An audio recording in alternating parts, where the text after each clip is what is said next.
Question. I don't know. In this lonely ass world, it's getting colder. I'm not going nowhere if I cannot take my boat there. My mind was bred a little different, yeah, from my own past. If I see heat, why the fuck would I wanna go there? Mama, I make you smile. Mama, your little nigga came from wildin'. Mama, always got in trouble, I was shouted. Mama, now I'm staring at shit. Mama, I'm the pilot. Mama, if I want something, I'ma go get it. Mama, swim with the sharks, piranhas, and fishes. Mama, it's so hard down here, God is my witness. Mama, I know where I'm going. Mama, I'm a fan. It's hard not knowing who is really gonna be there for me. I wish you could be here to see me the day I start touring. Shit be on my mind every second when I'm not recording. I'm waking up conversating with the Lord every morning. I mistakenly took the wrong path, I had to rewind. I fumbled trying to move too fast, I had to keep trying. Growing up, I got in trouble, told myself to keep lying. So much stress be building up, swear I be needing me time.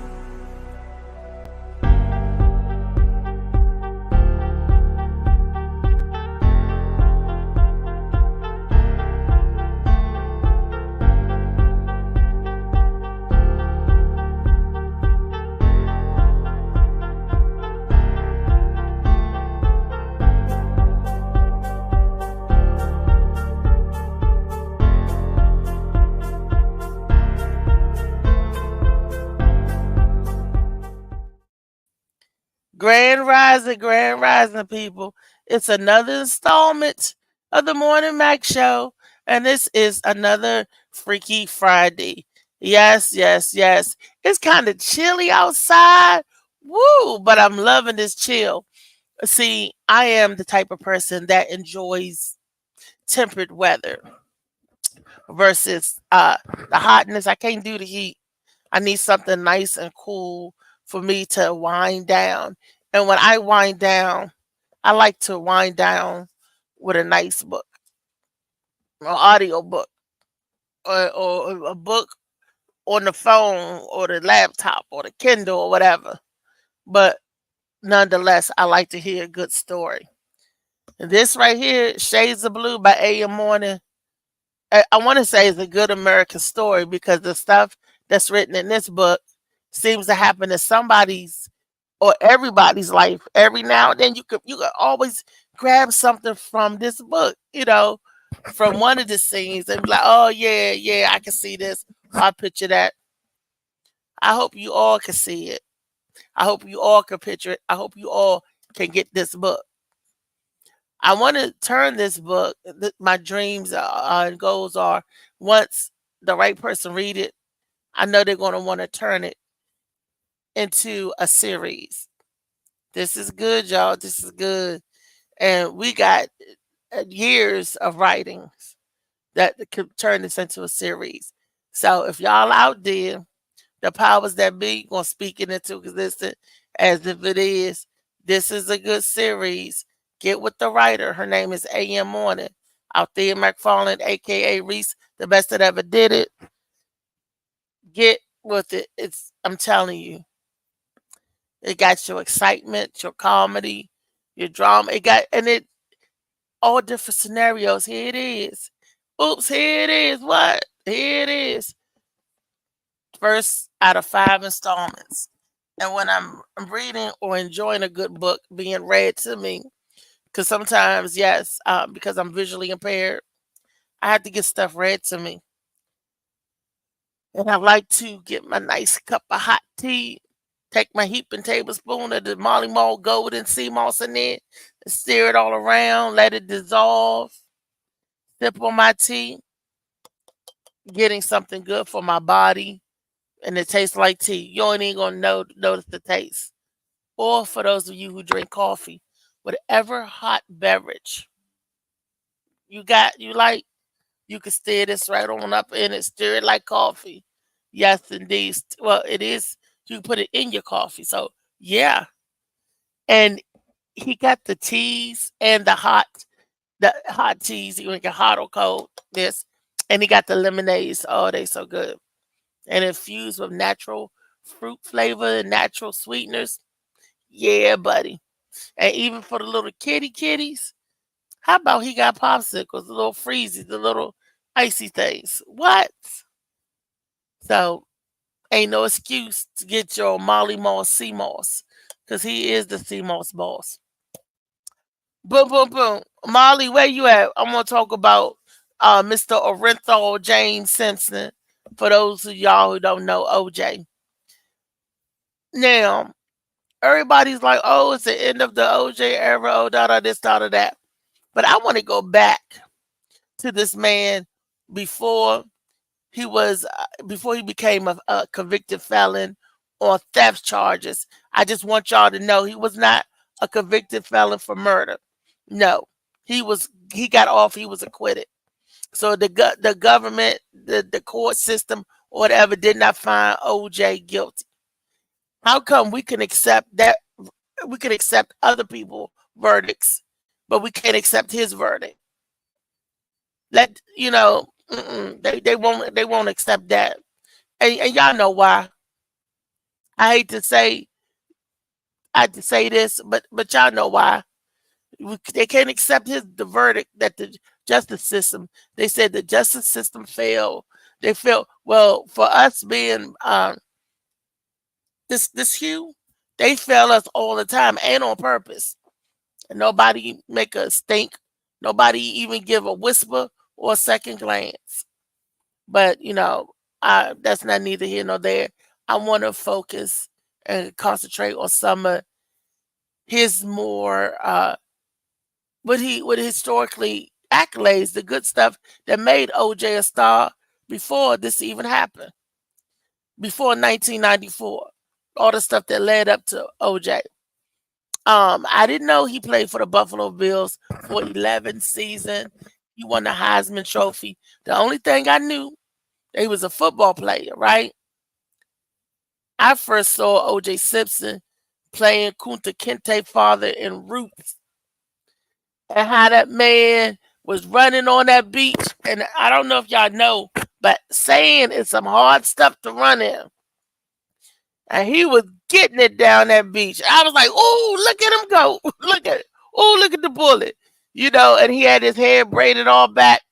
That every black man, I think, after they saw that, had cornrows in their hair going back. That set the precedence.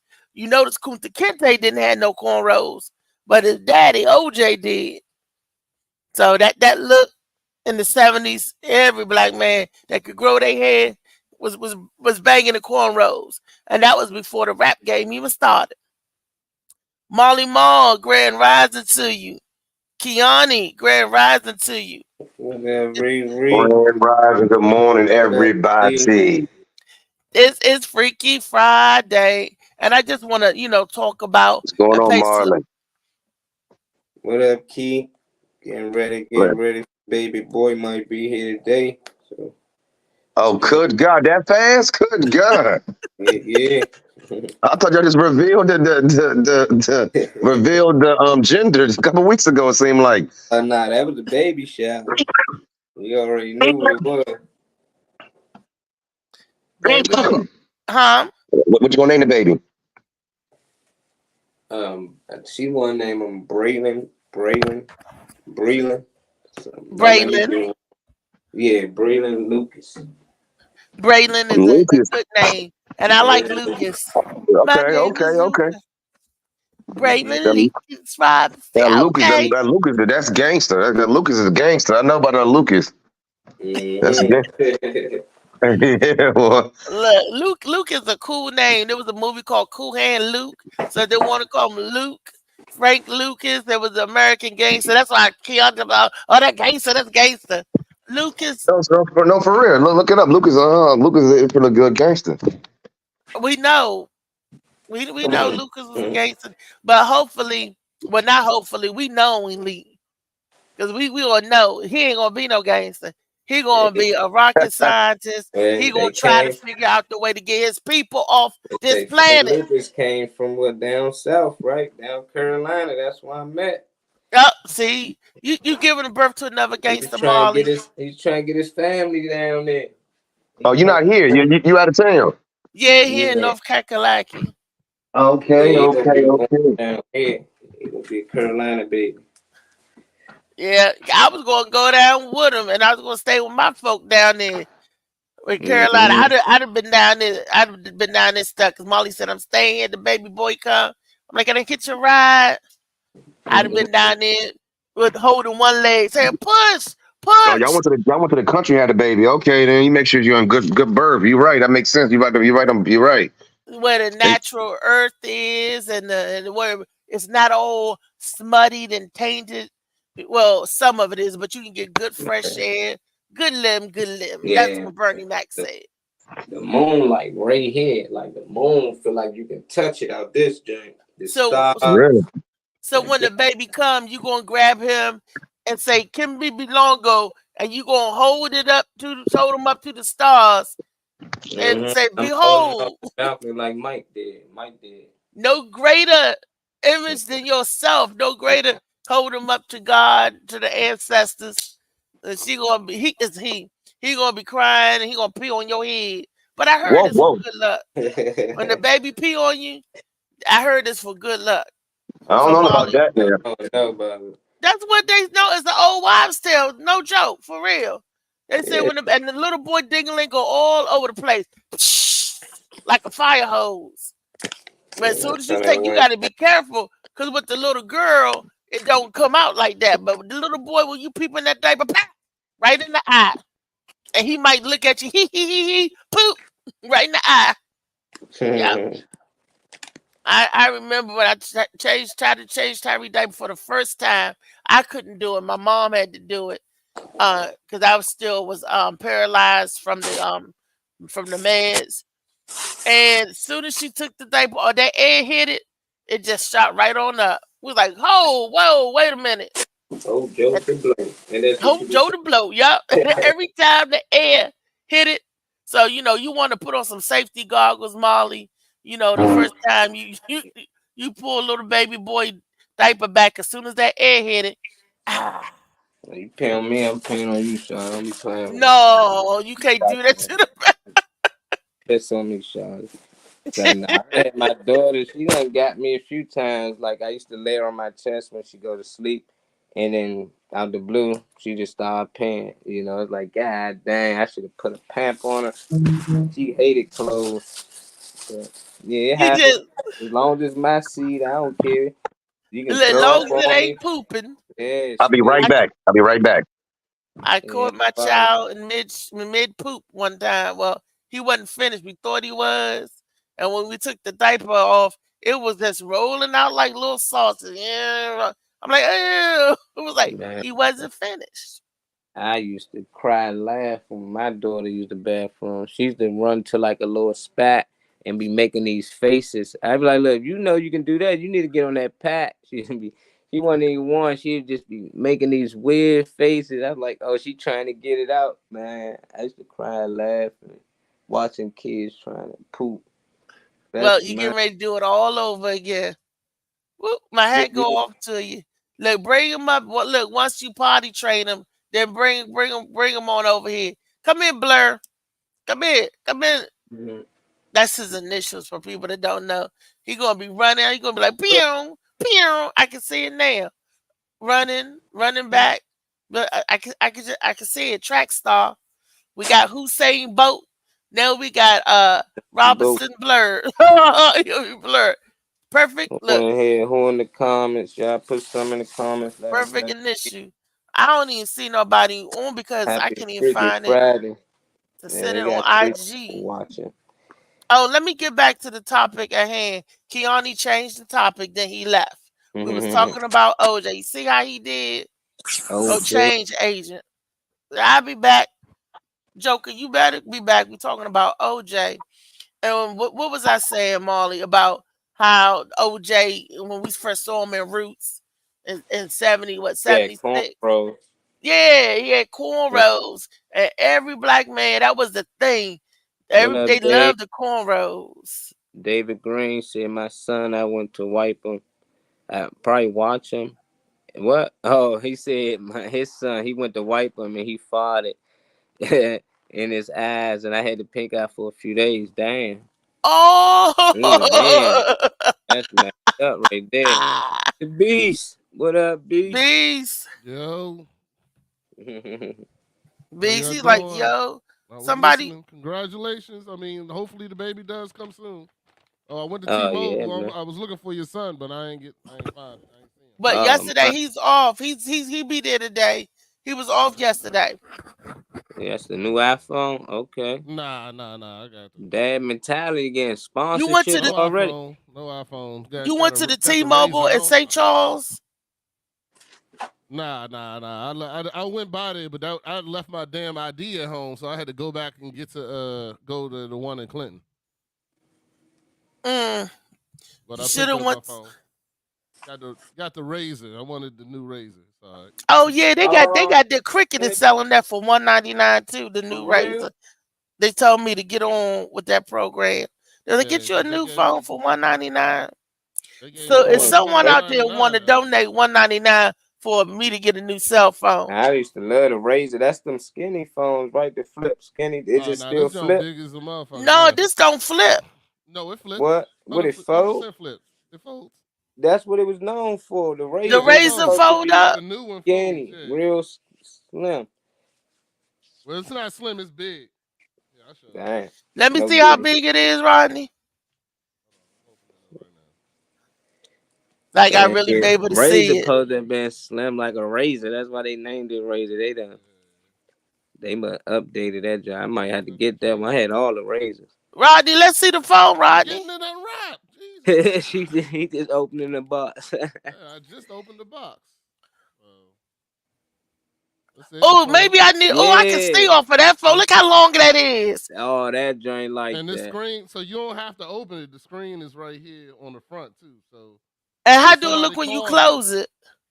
It's That's closed it. right now. It's closed, and then that's open. It's open. Oh. Yeah. Wow. And how many megahertz is that? Or G's? 256 on the memory. 256. Good. Is that enough to hold pictures and stuff? Because I want to use ours for filming. Yeah, that's like double what it used to be. It used to be like 128 on all the phones, but now they're 256. Ooh, I think I might have to borrow some money from somebody to get that phone. They can add it on with your plan, but by the time they finish adding it in your plan, you done paid $1,000 for a $200 phone. Well, they gave me. Well, I paid. Well, they gave me $500 for my old phone. Oh, okay. So you could have got it. How much was the Razor? This was $799. Hope Joe the Blow. $799. That I'm not going to pay $800 for a phone. That's half a rent. That I'm not going to be paying. You got your half on the rent. No, but I got this nice Razor phone. You break it into payments. But yeah, they gave me $500 for my old phone, so I was like, but that was only if I bought this phone though. I had to buy this phone. They weren't giving like for other phones. They want to give me like $180 or $300. Well, I gotta make sure that the phone that they telling me to get, it did say a Razor, but it said it was $199. So if I could get a Razor for $199, I'm gonna have to get on the poll real quick, and because that's a deal, right? Yeah. I know Molly said if you get on the poll for $199, we should stay up there long enough to get 2 Razors. Molly, I don't want them Razors that bad, man. No, that's what I'm saying. I'm gonna get on the poll for us. I had to take one for the team. Do anything for OJ? Do you think they're gonna dedicate anything to him? You know, nope. like you think the Bills or anybody? It would be nice considering that he played for them for 11 seasons. But every time you get on the news, I didn't want to mention it or bring this up.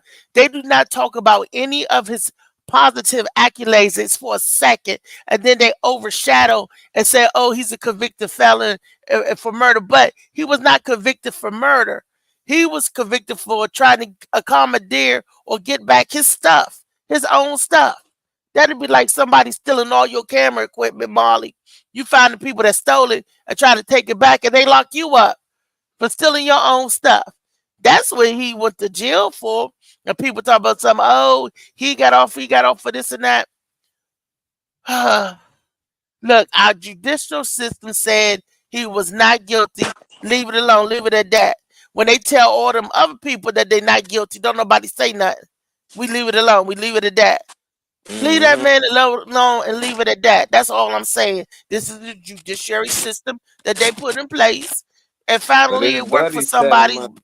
His own friends set him up, or whoever he was working with at the time. They the one encouraged him to go get his stuff and took him over there. Then one of them had a gun on him. It wasn't even OJ the one that pointed the gun, but due to the fact he had a gun on him, it was like kidnapping. You know, like he told them, "Ain't nobody leaving this room till I get my shit." So that made it like a threat, and because he had the gun, they came up with all that. That was planned, and the people that he went in there with, they was with the shit. So you gotta be careful who you hanging with, because they get to them and pay them to turn you in, or to switch sides. And it seems like that's what happened with everybody. Anybody you think about is somebody in the inside that change ship. They hop ship, jump ship. I hope I never have to be faced in something like that, because I'm not going to turn on my friends, and I hope my friends would never. I would never. Hopefully, y'all would never have to even make them kind of life decisions for me. They were like, Reese always, she's straight up, she good, she all right. She ain't gonna do nothing with the criminal element no more. I ain't gonna say what it did in bad. I'm saying going further, because I know Rodney gonna tell on me for the new razor. He's like, I done paid $800 for that phone. Reese did it.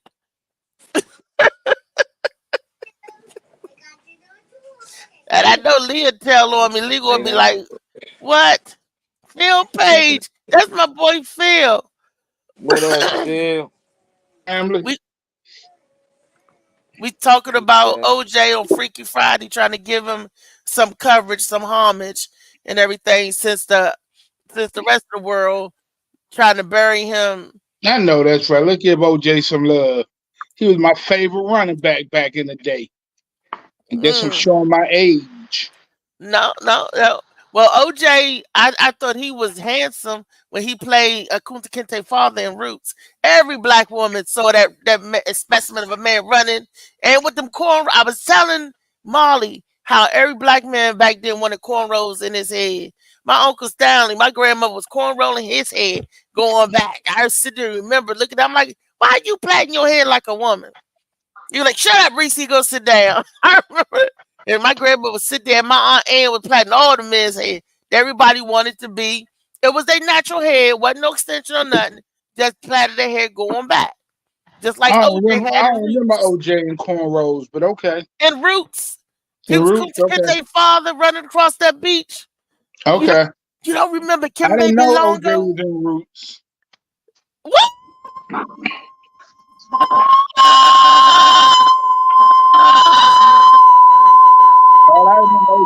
You get the siren. But that's where the hurts came from. He was running on the beach of Root right at the beginning. When they took Kunta Kinte, he was running to get his son. And that next thing you know, he was in a Hertz rental car commercial running through the airports. That's what that was symbolized. He left Africa and went to Hertz. Yes, he didn't even need to get a rental car. He ran. OJ was running. He was running, and I'm sorry about that siren, but Phil, when you say you didn't know OJ was in Roots, you had to get that what? You had to get that. I'm all right with that. I'm all right with that. Yeah, y'all see how long I can hold it. I could have held it even longer. A lot of people don't know Terry Crews, bald. The other guy that was in that scene, he was an NFL player too. He played for the Raiders. Wait a minute, Terry Crews was in what scene? No, I said not on no scene. I said a lot of them be ex-NFL players or ball players that be having these roles, and a lot of people don't know. Even Dwayne Johnson. Yep. A lot of them dudes play football, Wait a minute, Dwayne Johnson played football? I thought he was a wrestler. Yeah, he played for Miami Hurricanes. And he played somewhere else. For a hot second.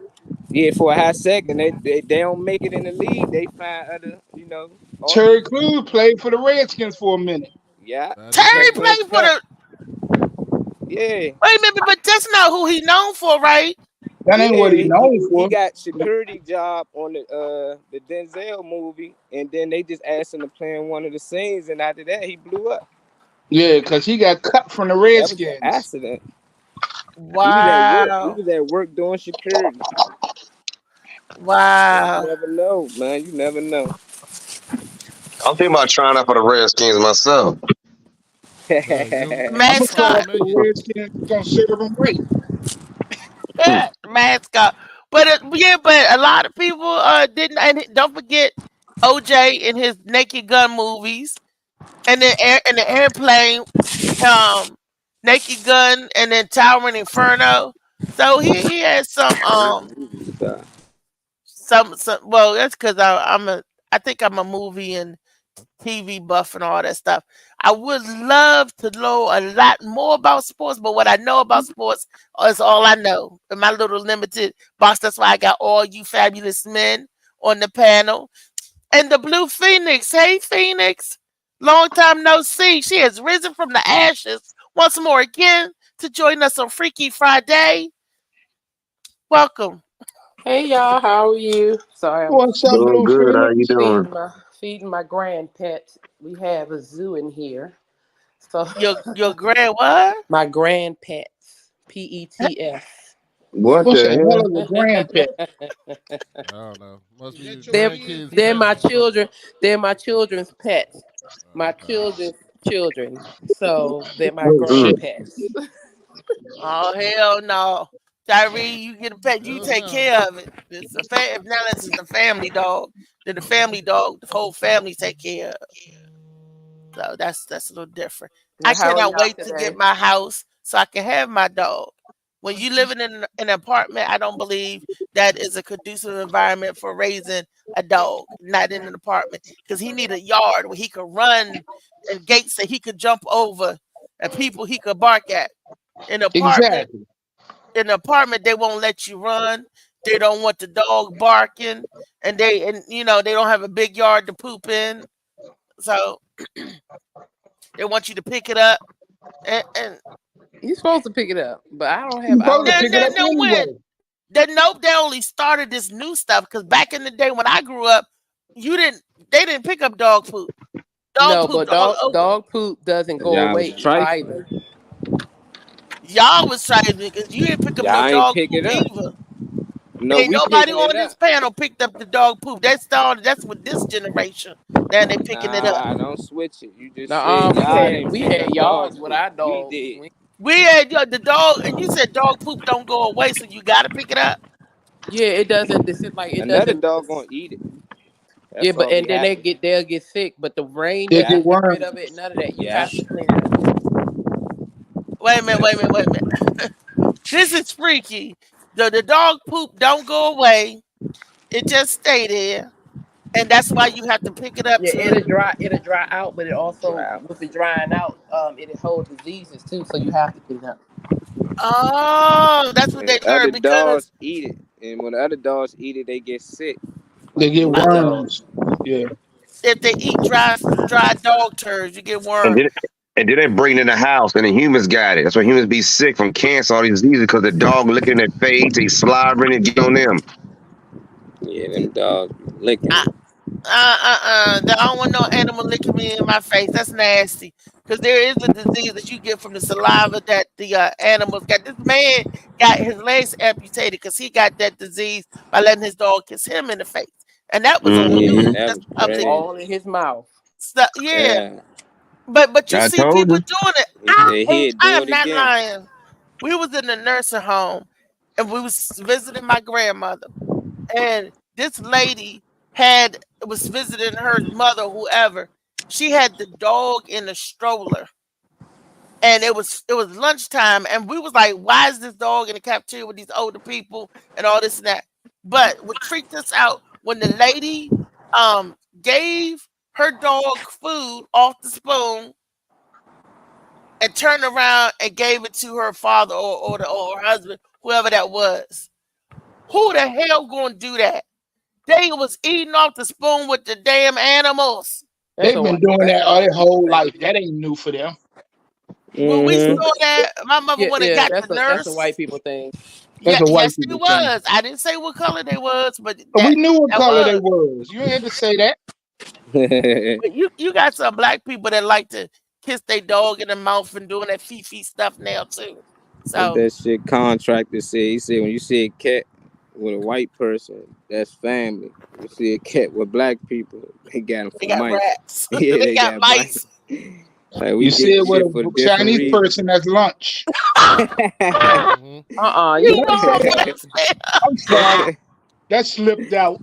But you know what? In my case, I've always brought home kittens when I was a little girl because they will always be out. So I was always I like animals anyway. I grew up with animals, so for my children, I don't mind them having. And that's what I was going to say. My son just brought a cat home. You make sure it's not an alley cat or a mountain lion. No, it's a regular cat. She said a mountain lion. Where the hell you live at? They coming down from the mountains. The cats. They be out there in Arizona. They come in your backyard in AZ. And 2 bobcats by Six Flags. You can see them running. You can see them sometimes running like late at night. Oh, they knocking out too many woods. You seen about Six Flags? They knocking down too many woods. They getting on rides. They want to get on the wild wave too. I didn't know they was on this.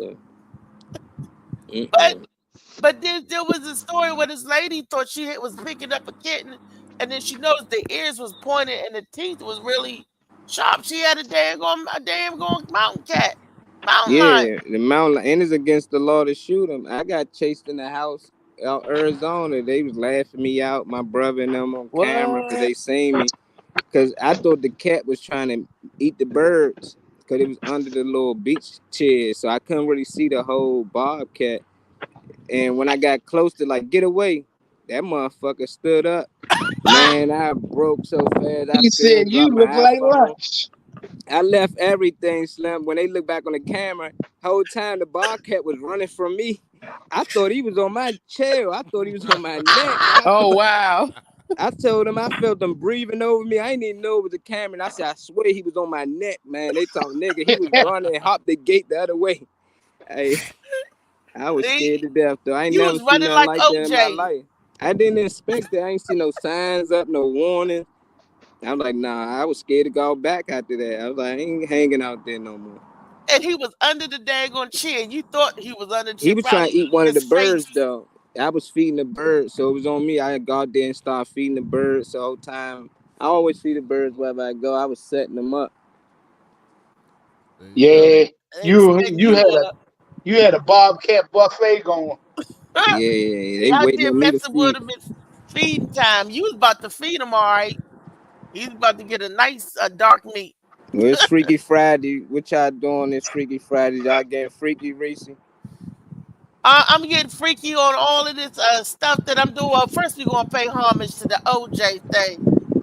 Anybody want to add to OJ something that we didn't know? Something that we didn't cover, something that we could be like, ooh, other than he didn't do it, oh, he did it, he got away with it. 76, died of cancer. What the hell? He must got a green cup over there, bitch. Yeah, the cup's green, yeah. It's like he's drinking his logo. You can get a green cup that look like your logo. Anything green, you ain't gonna see it on camera. Get out of I here. got a green screen, yeah.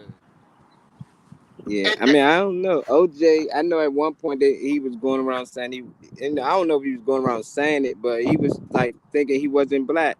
He ain't like when people call him black, but he just wanted to be addressed as OJ, and I respect that. But back then, people was getting pissed off about that. Like, you don't think you black, and then when he got in trouble, that's when he when he got in trouble, he turned black all of a sudden. Yeah, he black again now. Michael Jackson did the same thing. So did Tiger Woods. I need my people. It's amazing how when they got money and life is great, they don't realize how black they are.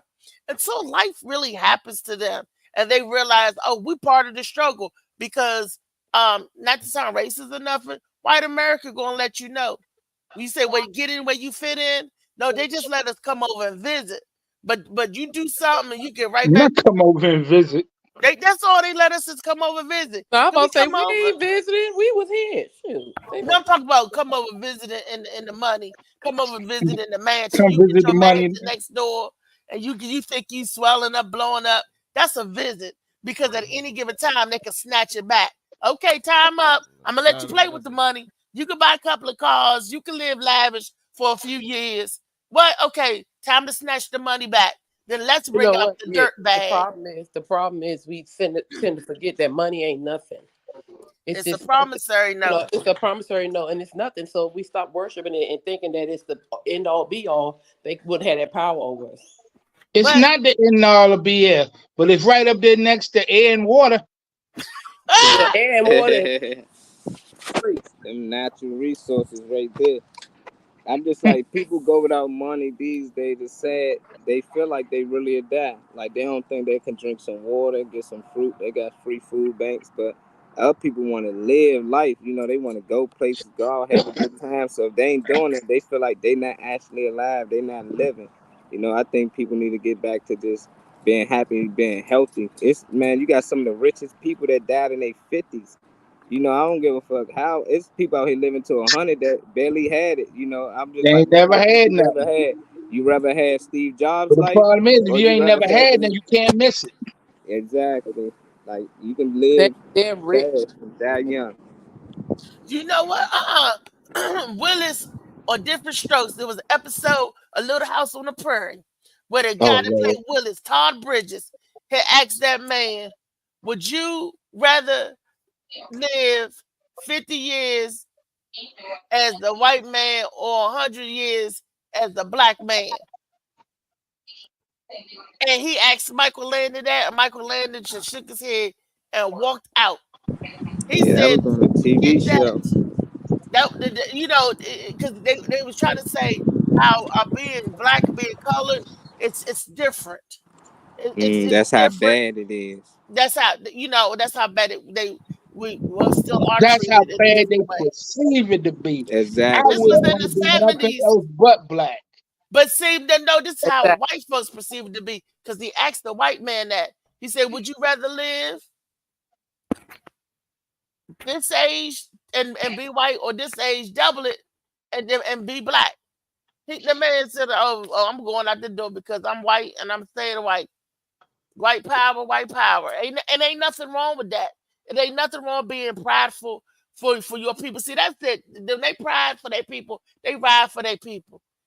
We, on the other hand, we get prideful, then we lose it somewhere along the line. It's like when money comes, you flip it and you start abusing your people. You start mistreating your people and mishandling your money. You know, they let you get some money, but you fools give it all back. And every instant you can say, I'm like, fame and fortune make you lose your mind. Well, Because a lot of people get it and go crazy.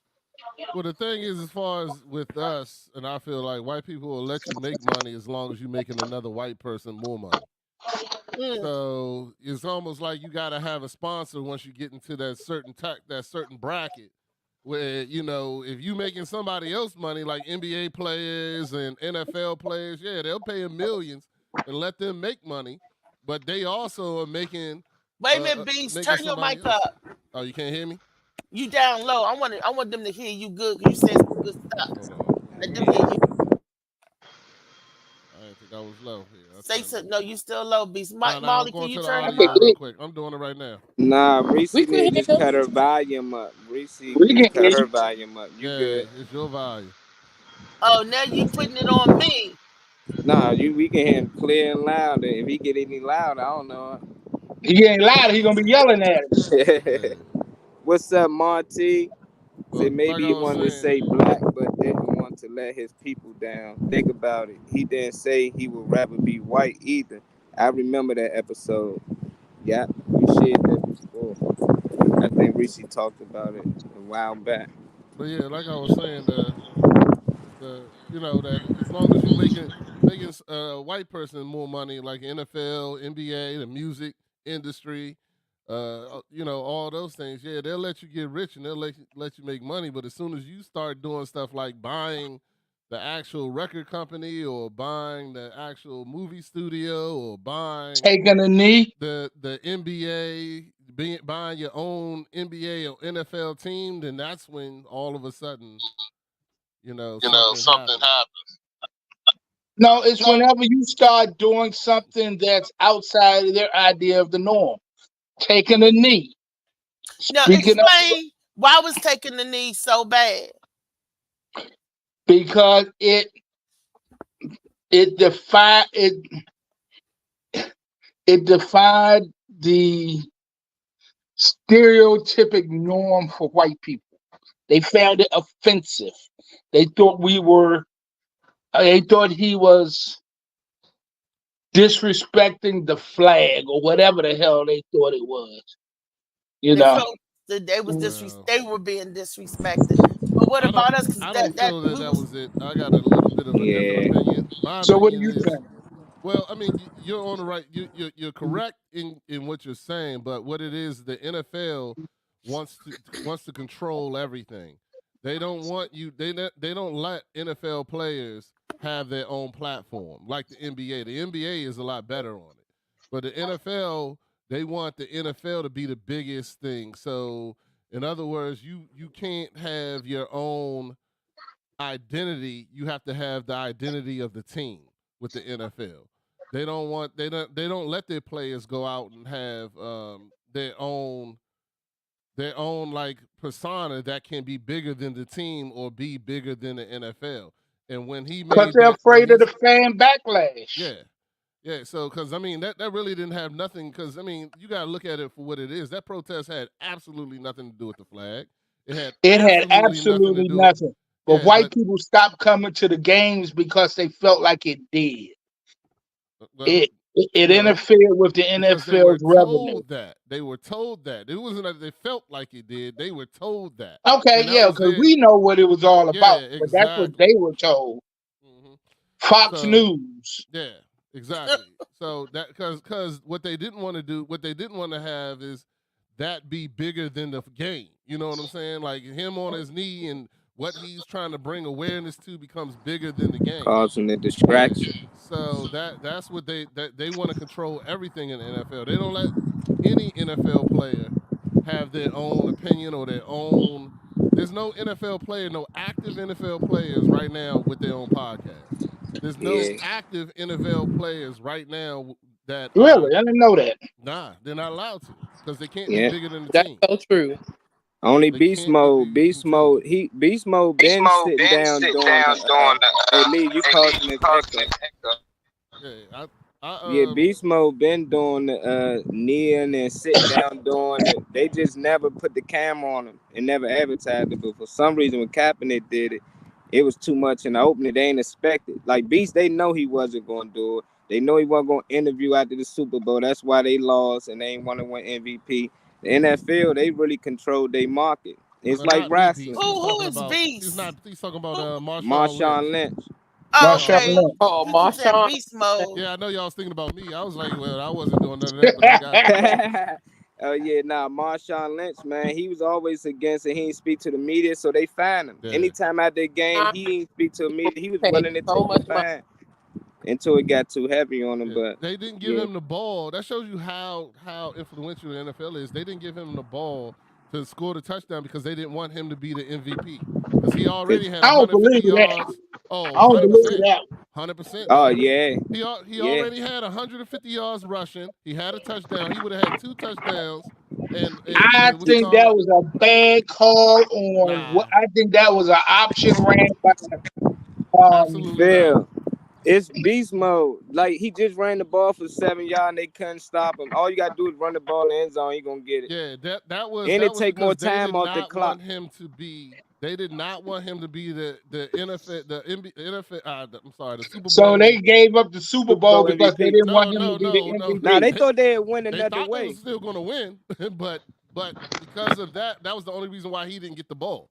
He didn't get the ball because they didn't want him to have 2 touchdowns and over 150 yards and have to be the NFL MVP. And because he well, if that's the case, that was the dumbest move in NFL history. It is. Yeah, it is. He said live now on his podcast. Oh, yeah. He laughed in Pete Carroll's face. Said, he took his stuff off and left. And they said, "What you doing? I don't try got a game." He said, "Oh, yeah, that shit over." He left. He didn't even wait till the game was over. Dang. Because they know they should have gave him the ball. He's the best running back in the league. Can't nobody stop him at that time. Yeah. Everybody in the stadium knew he was getting the ball. You know what I'm saying? It was not one person that I knew he was getting the ball right then. I was sitting there, I watched that game. I thought he was getting the ball. That's why I thought it was a bad option call by Pete Carroll and what's his name? That was the reason why they didn't give him the ball, because Pete Carroll was told before. I mean, this is allegedly, was told before that under no circumstance he can be the NFL MVP, because he was not. You got to remember, he was not doing interviews. He was not participating in any kind of. All he did was sit there and say the whole Super Bowl, before the Super Bowl, is "I'm here so I don't get fined. I'm here so I don't That's get it. fined." And every Yeah, I question remember that. was, "I'm here so I don't get fined." So they was told under no circumstance that he could be the Super Bowl MVP. So that's why he did not get the ball when he should have got the ball. It was that simple. Wow. Y'all see with OJ, this unleashed us getting a conversation about something. I mean, this is good. Because I'm learning stuff that I didn't learn. I'm learning about the players and the NFL. And see, Weezy, you learning some stuff too? I'm learning some stuff. A lot of this stuff I already knew. I'm a sports fan. I didn't ask you what you knew. I just asked you what you learned. I just You ain't gonna take that. You ain't gonna take Phoenix, the only thing you allowed to have is the one that Reese gives you. But y'all do know that's not the first time that that knee was ever used. They used it in baseball also. What's that? Getting on one knee, protesting baseball because they wouldn't allow a black player to play. The white players protested baseball because they wouldn't let I'm trying to remember what black baseball player. Was it Hank Aaron? One of them wouldn't let him play, and they protested. It happened in baseball too. He wasn't the first NFL player to do the knee. Yeah, he wasn't the first one. It was just because he was a quarterback and he got the attention. There was defensive players, I think, from I can't remember I can't remember, but he was doing the knee before that. There was even ones that wouldn't come out during the national anthem. They would walk back into the tunnel, and they wouldn't be out there doing that during the national anthem. Louise, go ahead and finish your thought. What you were saying that you already before you rudely interrupted her. Because I said, did you learn something new? And she was like, I already knew this. I'm like, I asked you, did you learn something? I asked you that. I asked you that. I said, did you learn something? I was just like, you didn't let her finish though. She might have came back around and actually said something, but you jumped down her throat so quickly. Weezy, no, I love her. It's okay, Reese. I ain't paying Reese not a nail mind, okay? Sometimes you gotta follow, Reese. You ain't gotta lead all the time. I'm telling you that. Yes, I am the camp director. Kumbaya, kumbaya, my lord, kumbaya. Louisa, go ahead, baby. Louisa, please, Phil, this is a safe place. Go ahead, Louisa. This is a safe place. It is okay to express yourself here. Here at the Morning Mac Show, we say it's okay to express yourself. So go ahead, Louise. I'm sorry for that. I will apologize. I don't have anything else to say other than I knew most of this stuff because I'm a sports fan. Thank you very much. All right. Okay. You said she said most of it, but you learned something. Did you learn something? Even though you knew the most of it, did you learn anything? Did anybody? I'm thinking that see, Beast, and I think that you and Phil was giving good. You, Phil, and Molly was giving good knowledge. I didn't hear Keani saying too much. Keani going to say Illuminati. He's trying out for the Redskins. I know that. The Redskins don't even exist no more. So if he Reese Knight on here today, man. I got Reese what? Reese Knight, like Suge Knight, Reese Knight. You out here being real aggressive. Real aggressive with your like that. You got Suge Reese. You mean Suge Reese? I don't know.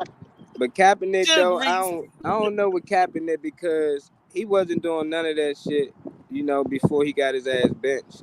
That's why I ain't respect it. The minute they benched his ass, and he wasn't getting the playing time that he wanted, that's when he started taking knees. People been getting killed. These young boys been getting shot. He could have been trying to use his platform. So I think it was more beneficial to him than for us, for real. I think he was doing that out of selfish, out of selfishness. Something he was going through. Something ain't wrong with that. Ain't nothing wrong with that either. It's a win-win. Hey, it's a win-win. Hey, if he make money and brought all the recognitions he brought in.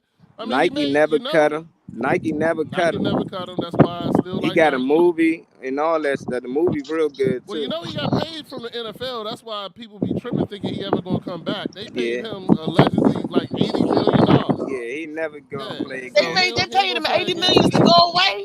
Yeah, no, because he sued him and sued him. And won. You ain't gonna come play with. That's like suing your job and trying to ask to go work for him again. Yeah, I would do that. I would sue right while I'm working. Oh, I'm suing y'all. What you doing here? Because I'm suing y'all. I didn't say I quit. I just say I'm suing. Because it was collusion. They really did him dirty. It wasn't. Yeah, it was obvious. They had to pay him. They paid him like $80 million. He was one of the best quarterbacks at the time. He'd have got the max. Wow. They blackballed. I done seen it happen though to people on my brother team. There's a dude named Limbo Joseph. We call him LJ. He played defensive tackle. And at the time he was with the Giants, he was excited because in his contract, if he just started one more game, he get an extra $1 million. Mm-hmm. And he ain't supposed to really been starting that yet, but the guy ahead of him, he got hurt. So now he's starting. So they benched him the first 3 possessions of the next game, even though they needed to win this game. They did not care. They was told to bench this dude. He was pissed off. That was the first time I noticed that, damn, the NFL cruddy. Them incentives they put in your contract. Shannon Sharp talked about it, that they did that to him. So all sports are fixed, or just like elections are. Is that what you're telling us? That politics and sports is all the same? It's all fixed? Loud as shit. Just about. Stop yelling, yeah. You got to remember, sports are for entertainment. Oh, wow. It's an entertainment company. Yep. So is elections. It's just like the WWE or everything else, all that shit. It's entertainment. It's for entertainment. It's not. So do I believe that it's completely fixed? No. I do believe that there is. It's not. I don't believe that it's completely fixed, but I do believe that they do things to help certain people win. You know what I'm saying? Like cheat. Cheat or make sure that certain calls are called or this, that. Yeah, they get the refs are really in on it for real. Yeah, I think the refs and I think the coaches, like being out there with them, it was just so amazing. Like we play Madden and sometimes with shit work, we just constantly do it. But NFL, they'd go away from it. I used to be like, why would they do that? And then I started to see like certain coaches, they hang out with each other, they dap each other after the game. It's more love. And I think the coaches work together. That's like me and Beast playing Madden and he's showing me his play each time. So we be thinking that the players don't know. So the players is out there playing. Like that play that Pete Carroll called. There's no way that Bill Belichick would have made that play.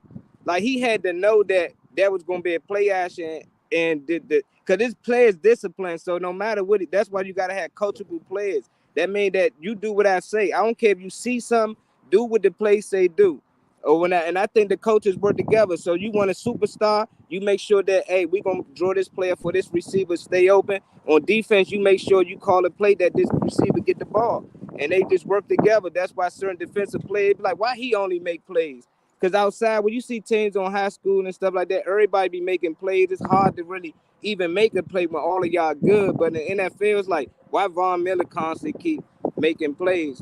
Because they drawn up certain plays that he make a play and that the offense actually calling plays so he can make the sack.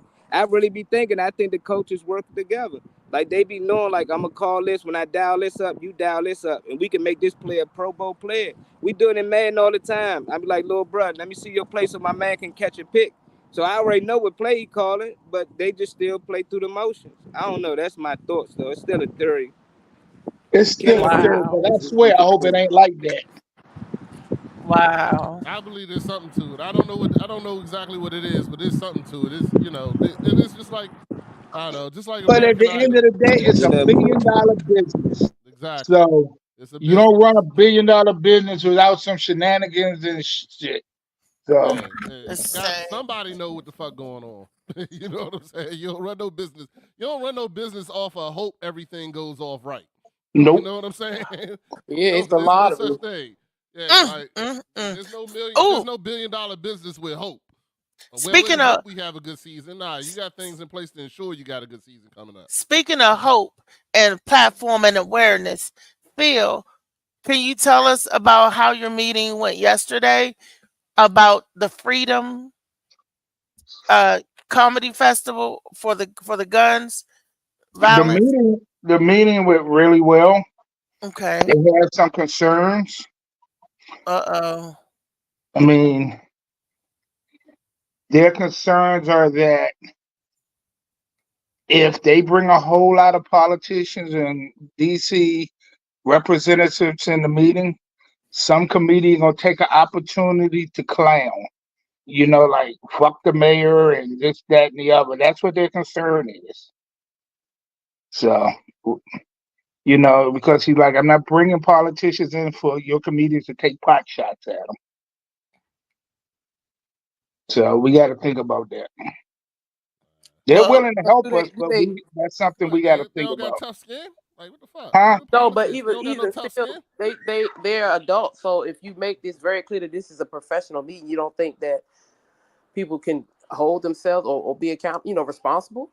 It's a comedy show. When they want comedy shows, the comedy show.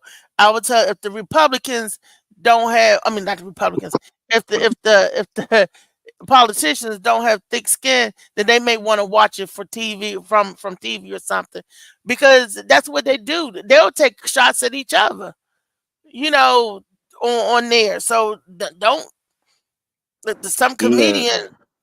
I don't think he's talking if about y'all can go and do a clean show like y'all be doing sometimes, they say we gotta do. I can do clean comedy. People need it. You ain't gotta be too clean, but just don't talk about the politician. Right. Just tell them, say you can say over something funny but nice. I cannot put the police department and the DC government logo on your flyer, and then somebody comes in there and say fuck the mayor or start talking about blaming some particular politician, because the blowback is not going to be on y'all. It's going to be on us, whoever, and they're going to say we endorse this. Okay, whoever government officials logo is on that flyer and something happens like that, you say the blowback is not going to be on the comedians. It's going to be whoever endorsed that. And he said, you got to remember how political this town is. Which I never thought about, but when he told me that, it kind of made sense. I hate to say it. It makes a lot of sense. It does make sense. I'm not saying that's just like no, it don't. Let me tell you why. It's just like the police having a go-go band, for instance. Police got a go-go band. They endorsing good stuff, this and that. Somebody in the audience get to fighting and start shooting, stabbing, whatever. And the police is promoting that. Will that blowback be on the police? They don't play on the people in the go-go audience? music. They play that happy go-go music. But I mean, any go-go music ain't just make you want to fight. Y'all, the old. No, I ain't talking about that. I'm just saying, giving an example of if something break out. Is the blowback? Talking about the crowd. They talking about the people who want to be on the mic. Right. That's what he's talking about. The people be on the mic. If the sometimes we can't control Kaepernicks. If a Kaepernick is out there, Kaepernick is out there. You know. Receipt. Would you be able to control your tongue? I could. Yes, I can. All right, then that's good. I don't know about Lee. Lee might say something. She running for president. She might try to butch. Well, yeah, I can, because we have to play nice a lot of times in the comedic world. So it's no. And that's what he said. He said a lot of politicians are afraid of comedy shows just for that reason. Because it's an easy target. Realistically, it's an easy target. Yeah, it's an easy target. And you talk about you want to go viral. You want to. I'm gonna be honest. I'm not in the comedy world, but if I was, and you put me on this show, I would 100% say something. Because as soon as they told me not to, it would be the only thing on my mind. Because that's just me. That's just me right That's there. why you're not on the what I'm saying? comedy show. You're right. You're 100% right. And I know that. Because Rodney would go there. That's because he was there. Huh? We used to have Trey and them on I the show. I would definitely say something. Trey, before we did it live, Trey Young White said, "It's certain questions I don't want y'all to ask me. You know, don't hit me with no certain questions out of the blue. What y'all gonna ask me?" So I told him all the questions gonna ask him. Some of them was tough. He said, "That's cool. I can handle that." But with some of them, he's like, "Nah, I can't. I don't feel comfortable with that one." So to get him on the show, we had to go with that, and I respected it. That's why he came back on and again. Because if I didn't, he wouldn't have came back on. I was ready to hit him with some tough questions, but we had guests came on there. They was hitting in the comments certain questions he ain't want us to ask, but the guests asked. He didn't say nothing about the guests asking, you know. So we left it to the guests. That's how we got and around. He said he's gonna move it up the chain and try to get it approved because he thinks it's a great idea. It is. But he said that he needs some assurances that we're not going to do that. And so that's what we're trying to figure out, what kind of assurances we can give him that we're going to play nice. What you can do, Phil, is make contracts and put within contracts the stipulations of this show. And if you violate those stipulations, it's going to be a consequence. Because everybody, adults, and you should know that this is a business opportunity. It's a wonderful opportunity. If you cannot abide by the rules of the contract, you cannot participate in the show. Right. Yep. And I don't think you're going to have any problem from the crowd, from the people that's on there, because I don't think that they're not heinous assault offenders, or it's not like that you got people that don't care, like Cat Williams, Corey Holcomb, Dave Chappelle, and all of those. Those people will say what they want to say and don't care. We're not at that level where we could kill a career or try to grandstand. Those are the ones that you worry about. I don't see nobody like, on that level. To me, it's still, I understand, because it's still an opportunity. And you could be, this could be your viral moment. You know what I'm saying? You say something about that person, and then you got somebody with the camera in their face looking at their reaction type situation. There's a lot of things you could set up, because I damn sure would be the one. So I'll tell you right now. You're not making me feel good about this, Rodney. You coming to the show? Wait a minute, but Rodney, if you coming to the show, the supporters. Rodney gonna be in there. You married some shit. You married some. So I'm hoping the comedians aren't feeling that way, because they could spoil a good thing. No, I understand exactly what you're saying. I mean, but most people are professional. I'm not professional. I'm just a nigga on the mic. You know what I'm saying? That's all I am. Most people are professional. I'll tell you right now, I wouldn't sign that damn contract. As soon as you hand it to me, they'd be like, nah. I would go ahead and catch y'all next year. Maybe next year the rules will be a little different. But you're going to sit in the audience and hackle. You see, the crowd still could sit in the audience and hackle the Congress people and the politicians that come out. But he can't. The comedians ain't got nothing to do with that. How people feel. I'll walk out there with a Trump hat on and shit, and I'll do some stupid ass shit. I'll be doing all kinds of retarded shit. So I'll be like, that's just me though. I'm not. But I told him I do Trump jokes. He said I don't care about Trump jokes. From the mayor, I said my concern is from the mayor on down. Yeah. Okay. They just want to make sure DC ain't getting hit in the fire. Right. Look, can you talk about that? I mean, you can't talk about Biden either.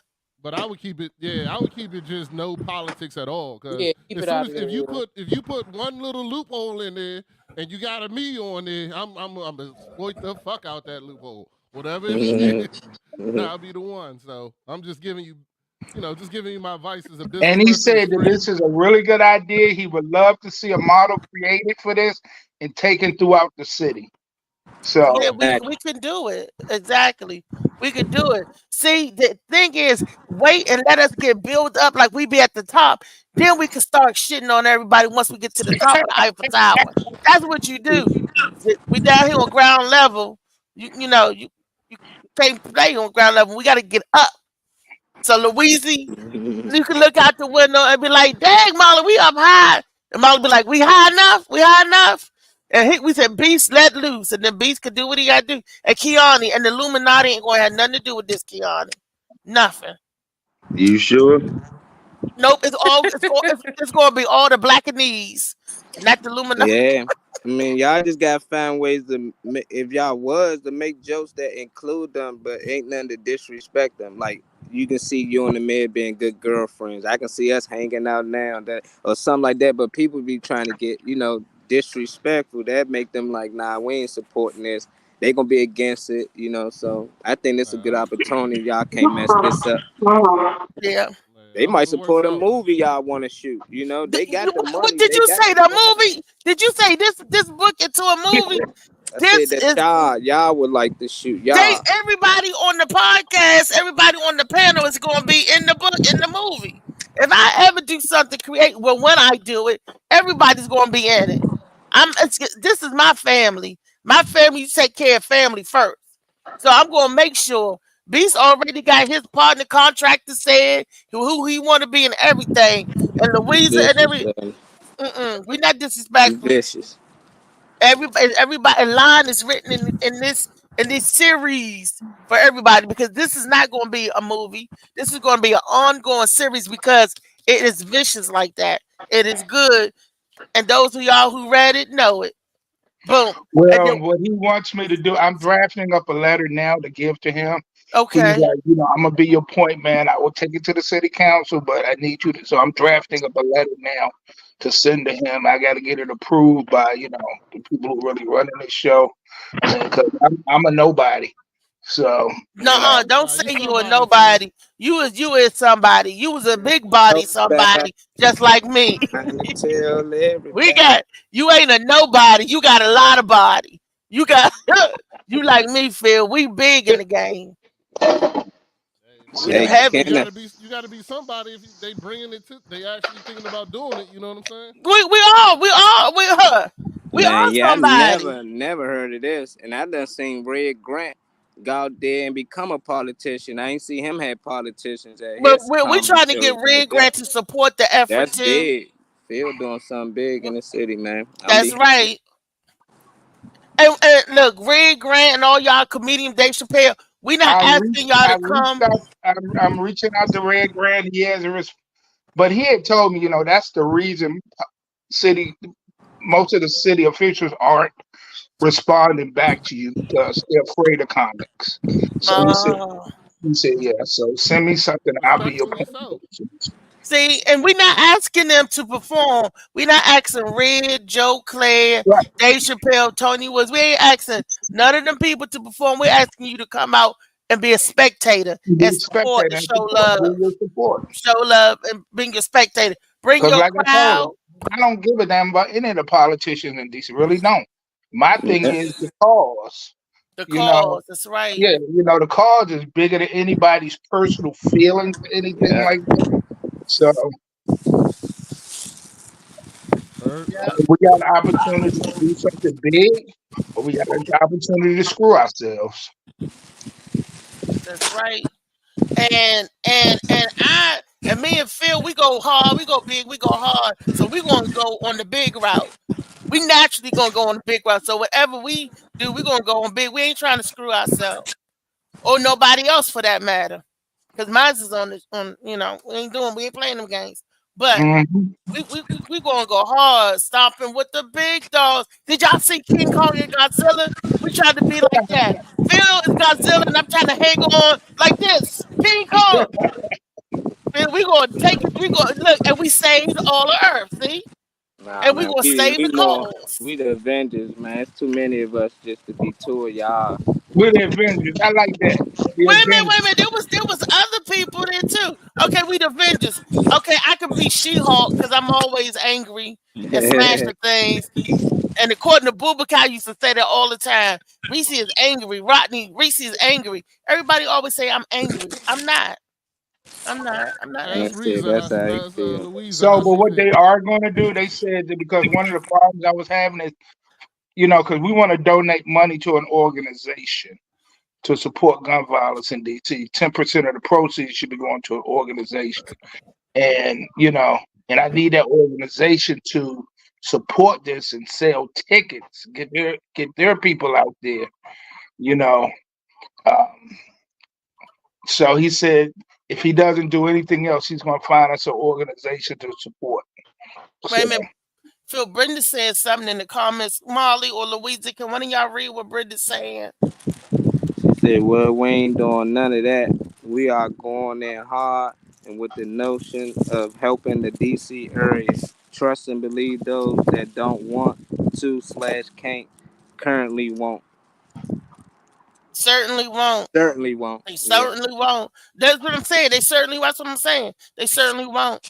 You know, you already got some people who's going to support it, and you already got some people that's not going to support it just because they are who they are. So for those of y'all who do and can, let's do it. And those of y'all who don't want to or can't, then bye, Felicia. Because with or without, we're going to do what we're going to do anyway. Right.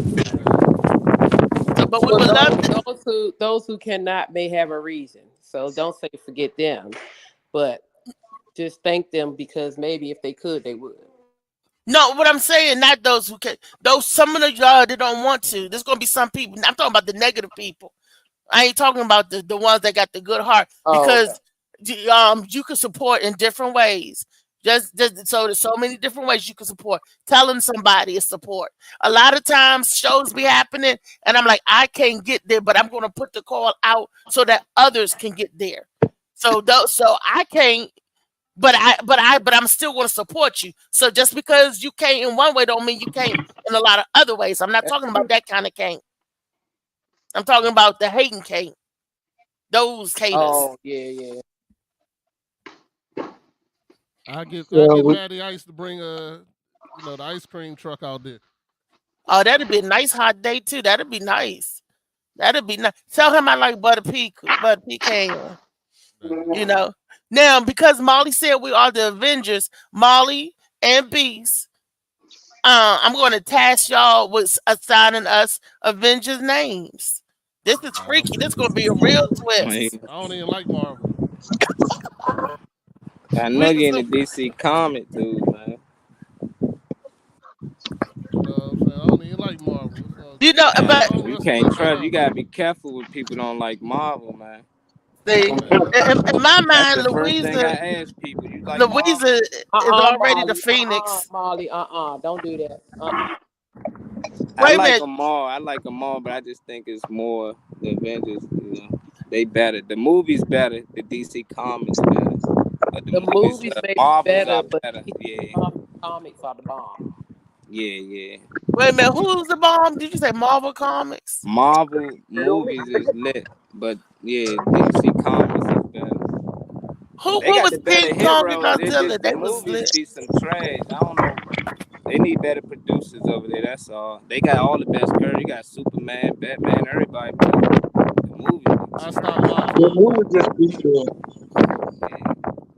Contractor, Mrs. Contractor. The contractors are in the house. Hi, everybody. That's Vision and Wanda right there. That's Wanda and Vision right there. Wanda and Vision. You know what? I was thinking of Hawk and Dove. That's what I was thinking of when I see them Hawk and Dove. But that's DC comic, ain't it? Look, Hawk and Dove. I thought you made them up. I don't know. DC I think is talking about iHawk no, I'm talking about Hawk and Dove. DC come down on the Titans. Hawk and Dove. Like Hulk smash. No, Hawk. HAWK. Hawk. Hawk. Oh, Hawk and Dove.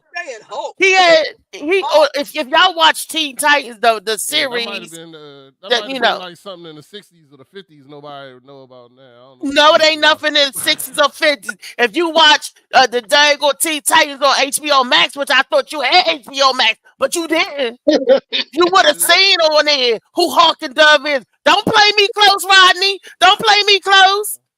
Like butter on toast. Don't be doing me like that, Rodney. You're right, She-Hulk. My bad. Oh. And right. Never mind. Get yourself together. It's okay. You don't got to lead all the time. You can just follow. He's called the She-Hulk. It's okay. Never mind. Relax, breathe in, breathe out. Can we go back into real people from DC Comics? Marvel. No, Marvel.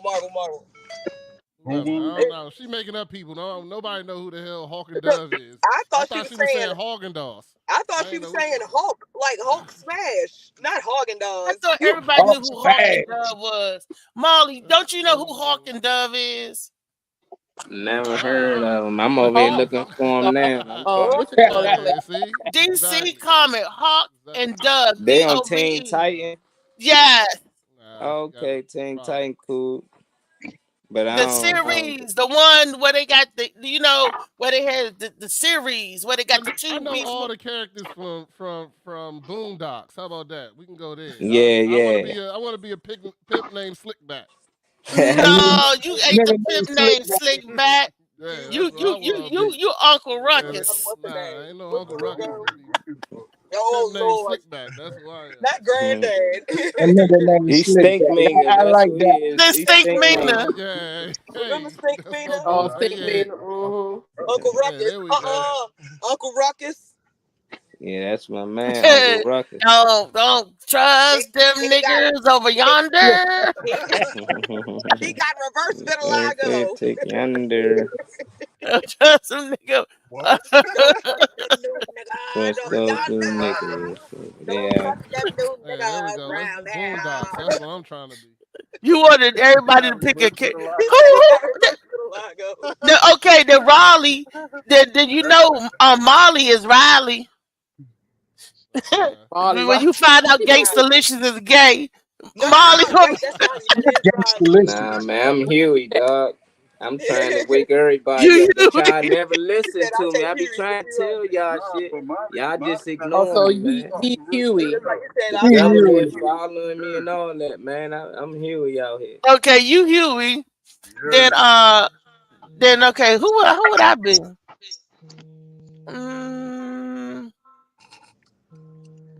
I can't be the bad little brother Riley. Uncle Ruckus. Yeah, I'm Uncle Ruckus. Bitch. 98% of black women ain't shit. Yeah, Uncle Ruckus. 98%. Phil, that means you gonna be granddad Phil whooping everybody with it. I like that. I'm gonna chase somebody around my damn belt. Look, and the Phoenix gonna be the little white girl from next door, Tom's daughter.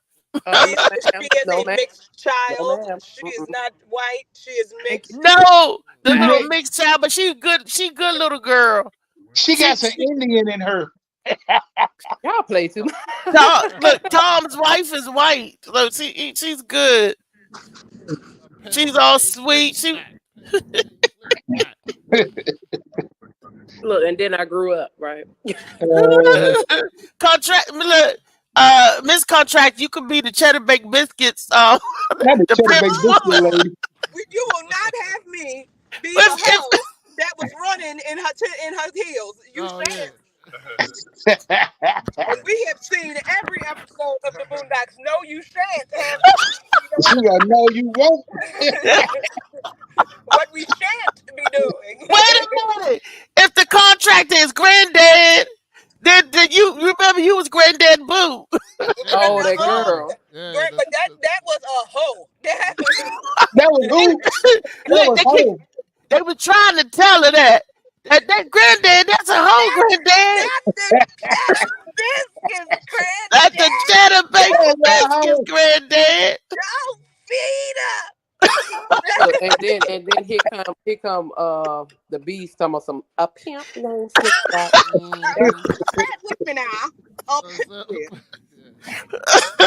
The whole thing.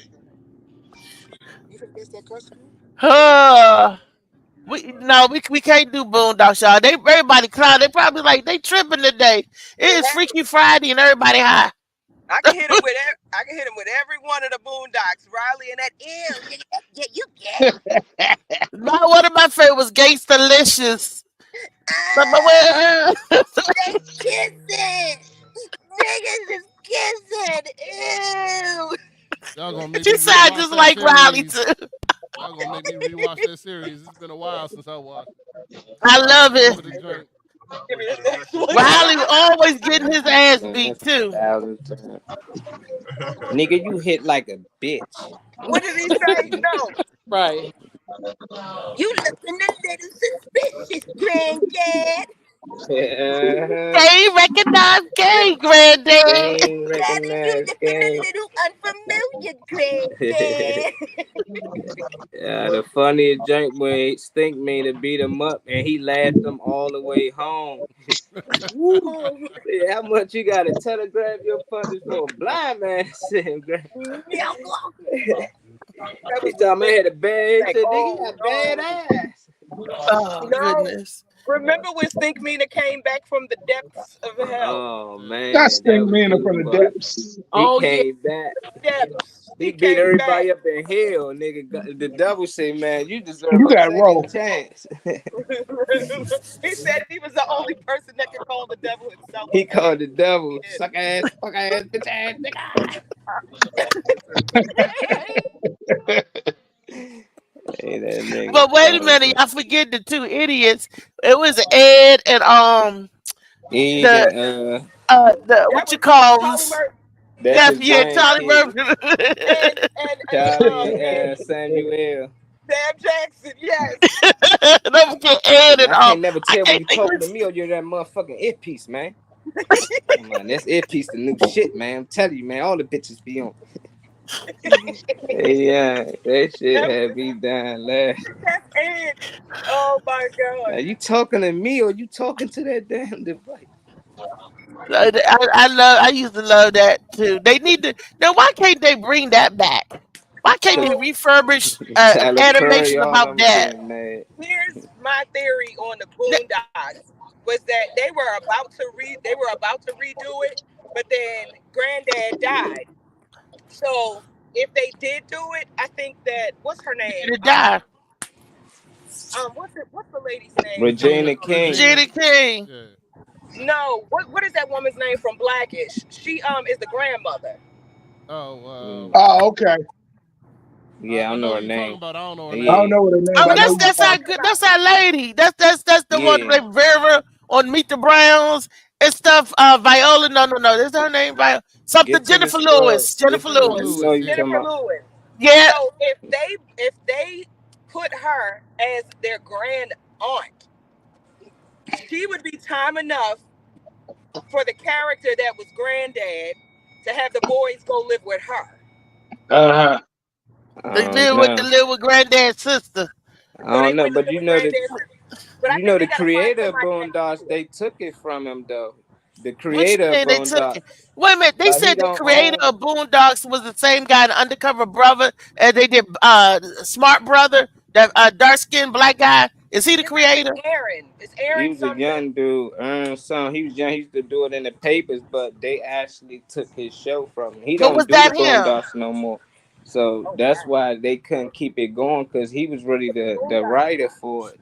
So they constantly couldn't keep it going without him because it wasn't going to be as funny. But yeah, that's why a lot of people who made the cartoon? I mean, not the writer, but the drew it and everything. It was Cartoon Network. It was a young black guy. Right, they said it was, but that's what I asked, was that the same dude from Undercover Brother? Do you know, Beast? They said the one that fat Undercover Brother, but it doesn't matter. I mean, I'm just trying to place it that the same guy.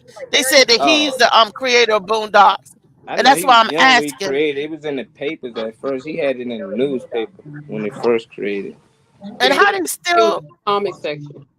How they steal his stuff? Well, I know how, but if he wrote it and everything, and then he stole it. I don't know, something happened with the negotiation or something. I don't know. I know back then something happened. I think it had a lot to do with Tyler Perry, though, because he did an episode of Tyler Perry. And Tyler Perry got taken off. Yeah, I was reading that too. Oh. Yeah, Mondukes, that Mondukes episode. Mondukes finds a man. I gotta go back and watch that episode, but I know about that big kid that was bullying everybody.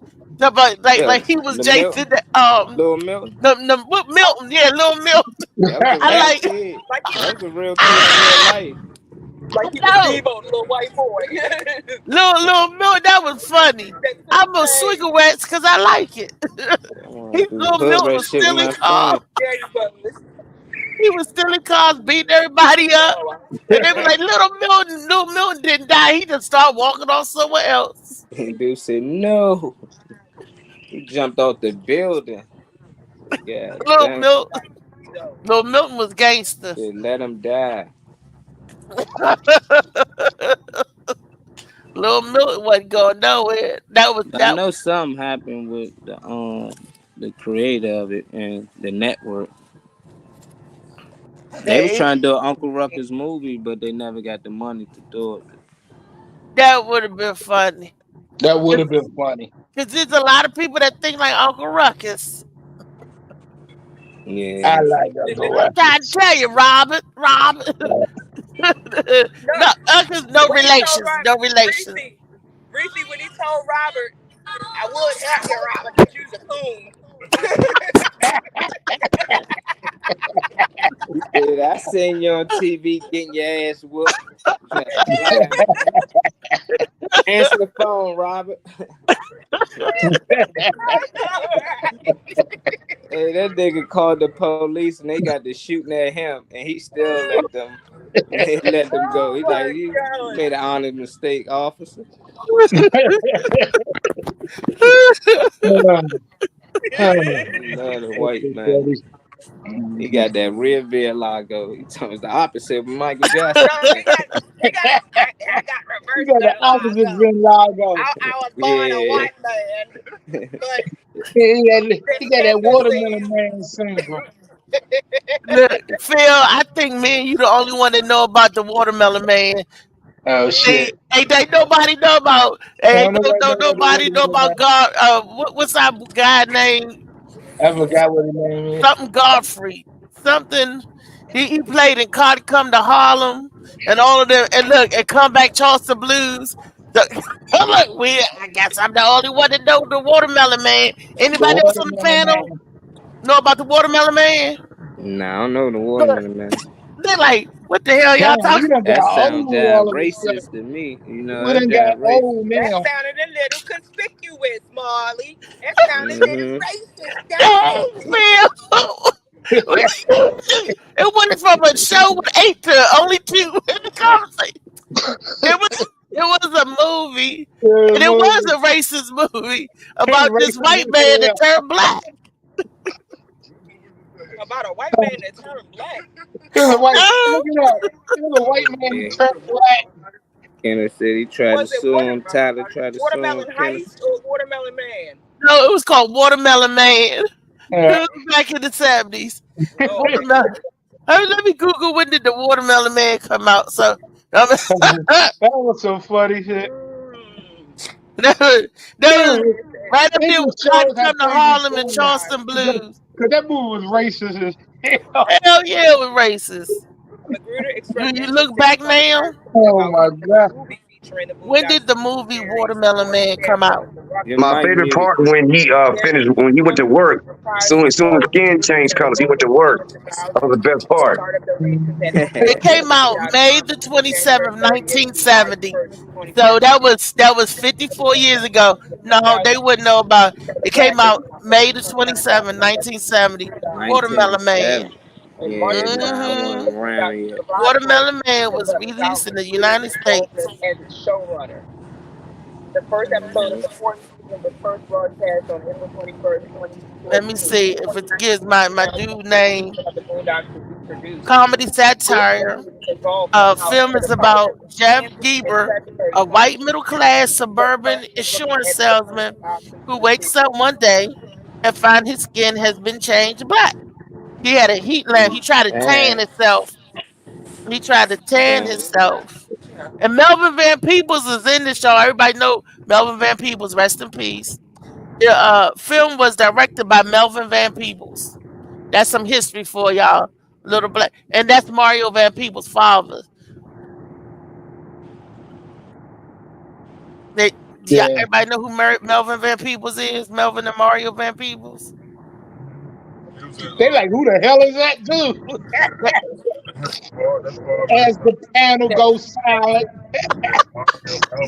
Yeah, I don't know none of them people. Hey, B, wait a minute. Let me try to jog their memory. Y'all remember the movie Posse? Not Pussy or Pussy, but Posse. Mario Van Peebles was the main character. You know what? I just had a sick thought in my head. We could redo Posse and call it Pussy. Oh my God. Oh shit. And instead of them trying to get the map, they trying to get the drones. They trying Trying to to get the GTD instead of get the land, the title to the land. They was Lee, I fighting for need the you to land. stay on topic, Lee. I need you to stay on topic, Lee. Yeah, Get I back ain't to seen what you none about of to say. Oh, You done ran he off. said stay on topic, Lee. No, but I was just saying how we could make spoofs. I mean, there's a whole bunch of movies that we can redo. All those black exploitation films, all we got to do exploit it in a different way. There still be black exploitation films. They still, but for the newer generation. Okay. Yeah, I want to be OJ running across the sand. Dude, that's back at Roots. That 1976. Don't nobody remember OJ's Kunta Kinte father was OJ Simpson. And after that, then Hertz got him for them Hertz rent-a-car commercial because that's what he was known for running. And then he was in the airports running and jumping over stuff. Yeah. Who came first, the Hertz rent-a-car or the character Kunta Kinte? Kunta Kinte. Hey, guess who Kunta Kinte mother was in Roots? Can anybody guess? Who? Cicely Tyson. I thought so. I know she was in it. I didn't know what part she played. Cicely Tyson and O.J. Simpson gave birth to Kunta Kinte. So you know, it was funny because when I first started doing comedy, I used to do a joke about, I know when I'm in an all-white club. I went and did a show in an all-white club, and the club was named Wet Dog. That came from Roots. And I was like, I got booked at a club called White Dog. That just meant it was an all-white club. you talking about not Walter Ghibli Club, the one in Bethesda? Nah, this was in DC. I think that was Black Dog, something. The one in Bethesda. This is the White Dog. And they were like, what does that mean? It means it's an all-white club. That came out of Roots because in Roots, the lady said if you smell wet dogs, it's white people around. White people smell like wet dogs. They should have sang DNA with K9. And they have always said that. And that even before the movie, that was like, they always said that. It's right up there. That's one of those isms, just like they say, black people love watermelon and fried chicken. Wet pennies. My 30% of white won't allow me to laugh at these jokes. I'm just letting y'all know that. You got a high concentration of white, but you know what? But your one ounce of nigga blood makes you a nigga. So that's both worlds, the way she said it. So your white joke, because he said his white 30% white won't let him laugh. So what? I figure if Lee can have 20%, 25% man, I can have 30% white. Maybe I get. I'm gonna ask you like I can ask anybody else. How does that 30% white help you when the police pull you over? Put you in a negative 30%. Thank you, Phoenix. I got a 30% head start over all y'all dark skinned motherfuckers. That's how I look at it. No, you just got more beaten because they said glasses. They gonna knock his glasses off because they gonna say he too light. Let me get my white voice on. They gonna say you too light and beat you black. According to my last email, I would like for y'all to understand that me and my people do not appreciate this tone that y'all are taking with us. So, okay, let everybody in their white voice say this. Light skin is coming back, huh? No, because they gonna beat you black and blue. So we was until J. Cole fucked it up for everybody by apologizing. God damn it. Oh, but somebody else. J. Cole had to go apologize. Apologize for what? He apologized to Kendrick Lamar. For what? For They what? had like What a nigga rap was kind this of a rap on? battle, Yeah, a rap y'all beat going on. gotta know about that. The whole Drake, J. Cole, and Kendrick Lamar battle Drake? that lasted for 2 What is days. he getting in this stuff for? Wait, They trying to No, be this, relevant. no, this been going on for a little while now, though. Yeah, I This been know, going on but for a while. but And J. but Cole. look, Oh yeah, I'll let. oh no, but look, Simba. Have y'all ever heard of Simba? The Lion. No, the rapper. Oh, He done went on J. Cole. He done went on J. Cole. And so I'm wondering if J. Cole gonna come back. Nah, Nah, J. J. Cole ain't Cole gonna come ain't coming back. at nobody no more. Yeah. He said he apologized. He said he couldn't sleep well. He said, I was yeah, like, what the hell? What he type said of he bullshit forgot. was that? because he What got causes him in? leave him It alone. was getting to him. He set us light skinned people back another 10 years. His conscious Ain't mind nobody wouldn't let him. God damn. That was almost just as Y'all bad as still when got Wesley Drake, though. Snipes. When Wesley Y'all still got Snipes. Drake. Nah, but Drake Ain't Canadian. nobody We think about can't Drizzy. believe him. He's a great Canadian. He don't really count. You know, Yeah, every time 30%. you He say got Canadian, 30%. I want to do Doug and McKenzie brothers. Do anybody remember Doug and McKenzie brothers? You Here we keep go. Phil, Here asking we us go with some another stuff from the 60s 50s, reference. man. it's not Nostalgia 60s. Reese Did you say a River. 60s rapper? It's not a These 60s. niggas It's the started a 80s. show, man. I'm gonna get Reese on one of these showcases when they be The asking game me shows. questions. Oh, I Yeah, would love to get on a game show. Yes, you be asking questions you know we don't know. Look, go ahead. somebody might Let me guess. I remember. might know it. It was in the 80s. I was born in Nah. '88. I don't know. That Rick Moranis got his start, and John Candy. It used to be Circus City TV, SCTV. Used to come on. It came on PBS Circuit too. City. Jesus. Second City TV, Oh, yeah. I thought you said Circuit City. SCTV. She said Circus City. Yeah. They had a TV. Yeah, I don't know. I have no Yeah. idea what you're talking Yeah, about. John Once again, Candy, Rick Moranis. I know who they are. Yeah, I don't. Still doesn't help. Where they started from. Oh, okay. It's y'all got to go back Reese, and watch. my mother's older than you, and she don't even remember. Cause I ain't watch TV like I watch TV. Y'all probably don't even remember Fridays. They used to come on every Friday night. So y'all that ain't surprise to me on ABC Friday night. You watched it too See? much TV growing up. You could have been outside playing. Not at night. I was I'm gonna supposed go to get be my asleep. chocolate on this car. So But I was watching Benny Hill. Watching all the movies. I'm gonna go get my chocolate on this call so she can tell you about this stuff. I remember Dino's. Dino's on the public channel network where you saw the old people hand dancing. I remember that. That was Soul Breeze Train. Country. That was Breeze Country. They was right there at the chateau. Chateau. And they still up. And Bernard was up there. I knew the man that always had the hat and always dancing all around his partner, Bernard. Bernard. He be dancing. You couldn't dance with Bernard. You be dancing by yourself. Bernard run all over here and there and leave you. Bernard over there dancing. You just be up there. Okay, Sound like Bernard. an ex-boyfriend, ex-husband or something. You know? That was in the that So was what the was one that? that told you he was blind? SCTV, a lot of stuff I was watching a lot. Y'all probably didn't watch Benny Hill. I watched Benny Hill. I watched Benny Hill. You know, I watched Benny Hill. do y'all remember? Where I first saw Benny Hill was in Chitty Chitty Bang Bang, and I know ain't nobody gonna know that. Chitty Chitty Bang Bang, the movie was a great movie. With Dick Van Dyke. I heard of that. I never watched it. Benny Hill was in Chitty Chitty Bang Bang. Yes, he was. He was the toy maker. Oh shit. Chitty Chitty Bang Bang, we love The you. toy maker. Yeah. Chitty Bang Bang, Chitty Chitty Bang Bang, love you too. Reese, Like you that. going I back remember a that whole shit. lot further than I want to remember. I'm sorry. I'm going back. I'm a true elephant. They say an elephant never forgets. No pun intended with the size contractor. No under had to let him know. No pun intended with the size, but they say an elephant never forget. Neither does an orca kill a whale. So I'm just I saying. don't know. I did a lot of drugs. I don't remember the 70s that well. And I didn't drink or smoke, and maybe that's why everything is stuck. I sold a lot of drugs, so I don't remember the 70s that well either. You probably sold it to Phil. Yeah, was that your pusher man?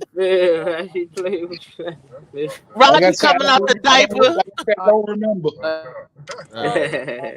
Look, Rodney's coming out the diaper selling drugs as a baby. This that baby powder. This that powder, man. That sounds like a Boondocks commercial. It's that powder. Phil yelling, "Hey, baby!" Rodney be like, "What's up, man? Got that powder? Got that powder? This is that Johnson and Johnson." That Johnson. Not the Johnson and Johnson. Johnson. I know Johnson. I smell Johnson. That's Johnson. Look. Yeah, Oh, have mercy. Oh yeah. I know. We get this is everybody on the panel. I'm glad because this is what I wanted to ask. This Marley, where your video at, Marley? What video? The audio. I didn't send it to them because I wanted to ask everybody. Look, they were talking about on Fox 5 News. This is the Freaky Friday couple stuff. Okay, they were saying that it's hard for dating these days because men are intimidated by women, and they're intimidated by women because a lot of women are making more than the men. Now, that's bullshit. We ain't intimidated. Wait a minute. But that's why we're going to unwind and get to the bottom of this. Do some men are they resentful if their partner makes more than them? Is it an American man thing? Because I know when I was dating an African friend, he got upset that I got a job making more money than him. He felt a little slighted. Got her hand up. Oh, I'm sorry, I didn't see, baby. Go on. She about to answer. Then I got something to say after you say. Okay. Oh. Men don't care how much money women make. It's women that are out here talking about how much money they make, and I got this, and I got that degree, and I'm a boss, and I'm this, that, and the third. A man don't care about none of that stuff because we really his don't. role is as a man. If a woman does something, it's an addition. So why the whole narrative about men are intimidated is to keep trying to push men away from women and keeping the two separate. And I think that is a huge American thing because it's always men against women, women against men. Women can do anything that a man can do. Well, go do it then. And that's it. Exactly. We cannot. Ooh. Yeah, I'm just gonna say, how can a man be intimidated by something he fucked? I'm just saying for real. When a woman lied on her back, that's the most vulnerable position you can be in. How you intimidated by that? No, I'm just saying it's for real. But I'd like to get on Top Contractor. Thank you. So some women like to get some women. So look, some women like to be on top. But this it don't matter how much nobody know how much you make unless you tell them that. So how can somebody be intimidated by what you make just because you saying you make that don't? And most women who say they make that kind of money, they spend more than they make, so they really don't even have no liquid. They just got a whole bunch of materialistic bullshit. Don't mean nothing. Facts. I can't say nothing bad about what you just said. You spot on. Right. Most women that make all that money, and I've seen it with my own two eyes, they make $150,000 a year, but spend $125,000 for the Gucci bag, the earrings, the diamonds, and all this to be lavish, to pamper themselves. Facts. Rodney, what was you gonna say, baby? So what I was gonna say is the truth of the matter is that is something that is planted out there to make women start believing it. Yeah. Right. Once they start believing it, what happens is they then want to try to play the role as the man. They're like, I make all the money here. I do this. I do that because that's what they want them to do. Because no man is going to be with a woman who thinks they're the man. You know what I'm saying? So that's why they're saying that, all these men are intimidated because you make more, because you make this money. That's the real reason. You know what I'm saying? But that's not it at all. No. They're not intimidated. We're not intimidated by that at all. Matter of fact, I praise my wife every time she gets Lord. Tell him again. I am absolutely happy when she gets her bonus and does what you call it and stuff like that. Because her amount, no matter how much money she makes in this household, does not change the dynamic of my household. It won't change it at all. Did you still the head? My job, even if I lost my job today, I will still be the head of this household and the husband. It's the problem that when when women get that in their head and then they think, oh, well, I make the money now, I can be the man in this relationship. I can be the one to tell, oh, where you going? Where you spending this money on? That's my money, type of situation. When that's not a woman's, it's harder for a woman to act that way than to act natural. That's the thing I always tell my wife. I talk to my wife about is that it's harder for me to be an asshole and do these things that the world wants me to be than for me just to love you, because I want to love you. I want to do these things. And why does the world want me to be something that I'm not? You know what I'm saying? Naturally. And the thing about it is that women take that role and then they try to be something that they're naturally not. And it's actually harder if you realize it to be that. It's harder to pretend you're the man in the relationship than it is just to be what you are. And that is the woman in the relationship. So, and I've learned that. It's something that I had to learn because I used to think that I had to be these things. And I'm not even talking about females. I'm talking from me as a man. I learned that I always thought I had to be these things. And then I realized that one day I don't. I only have to be me. You are what you are. Yeah, I only have to be me. And I realized that I was putting more effort into being something I'm not than to being myself. And that is the issue that a lot of people do, or they listen to whatever is out here in the world and they become that, and instead of being what they actually are. So that's just this morning, me and Molly was having a conversation, and I asked them, I said, what does it mean when they say let a woman be a woman, let a man be a man? And they always tell a man, be a man. You are a man. And we were saying, Molly, help refresh my memory. I was saying that they took a natural selection, and Molly was telling me about the lions and the pride, the women out there in the pride, that the lions is the lions he patrol and protect. And I was like, exactly. I was like, when my son, I'll take myself for instance, when he was growing up and he hear a bump in the house, he could run and come and get me. And that's because I was the adult, not because I was the woman, he was the man, but I was his protector. Now, if I hear a bump in the house, first thing I yell, Tyree! I'm sending my man. He's not my man, but he's the man in the house. I'm sending him to go see what's wrong, go handle that. So they tell that's the natural way I think it should go. But they use money and load women up with money as a weapon. As a weapon, because that's how I feel that some of us mentally are weaponized, thinking that your money will get you stuff like shots fired. I have been in a room with a woman, and the guys don't know you from Adam Sandler. Okay, but you talk about, yeah, I got this, I make 6 figures on my job. Ain't nobody ask you about your job, one. Second of all, you telling too much of your business. You don't need to be telling nobody where you work at, 2. And 3, you making yourself become a target for those that are predators. Every man on my panel right here, on our panel, because this is not just my show, are good men. I would consider good men. That means you got good, wholesome. Just put me at decent. You're dirty. You on contract to dirty thoughts, or y'all dirty thoughts. Molly, but you know what I'm saying. Y'all, I'm proud to say that's my dude. I'm proud to say, yeah, Rodney, that's my dude. Contractor, that's my dude. Phil, that's my dude. Molly, that's my dude.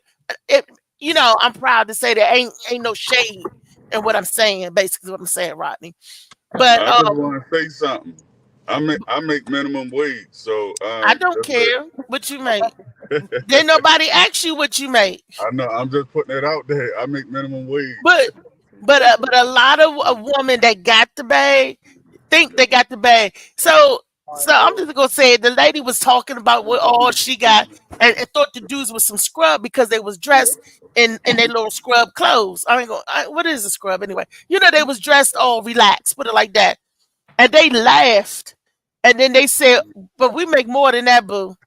Oops, boo, boo, boo. Shots fired. See, you thought you was going to get you some dates and picking out people because of what they look like and dress like. Oh, they got on jeans and tennis shoes. Oh, I make 6 figure. Oh, I'm just like this. And they just like that. Come to find out, this nigga got a house and a ranch down there in Charles County. It's a ranch. He got horses and everything on the property. That's He why got. they It's like I always hear say, chicks talk about I won't date a construction worker. I won't. Why? Shoot, I would. Even Construction if work Why? is strong as hell. Come pick me up, baby, after you finish. Okay? Go on, Say do what you thank gotta you. do. And Weezy, that's my rule of thumb. If you could pick all this up, we go together. We You, go look, you together. ain't even gotta pick me up. But you know, I'm gonna tell you something right here. Pick This me is the up. problem. This is the problem.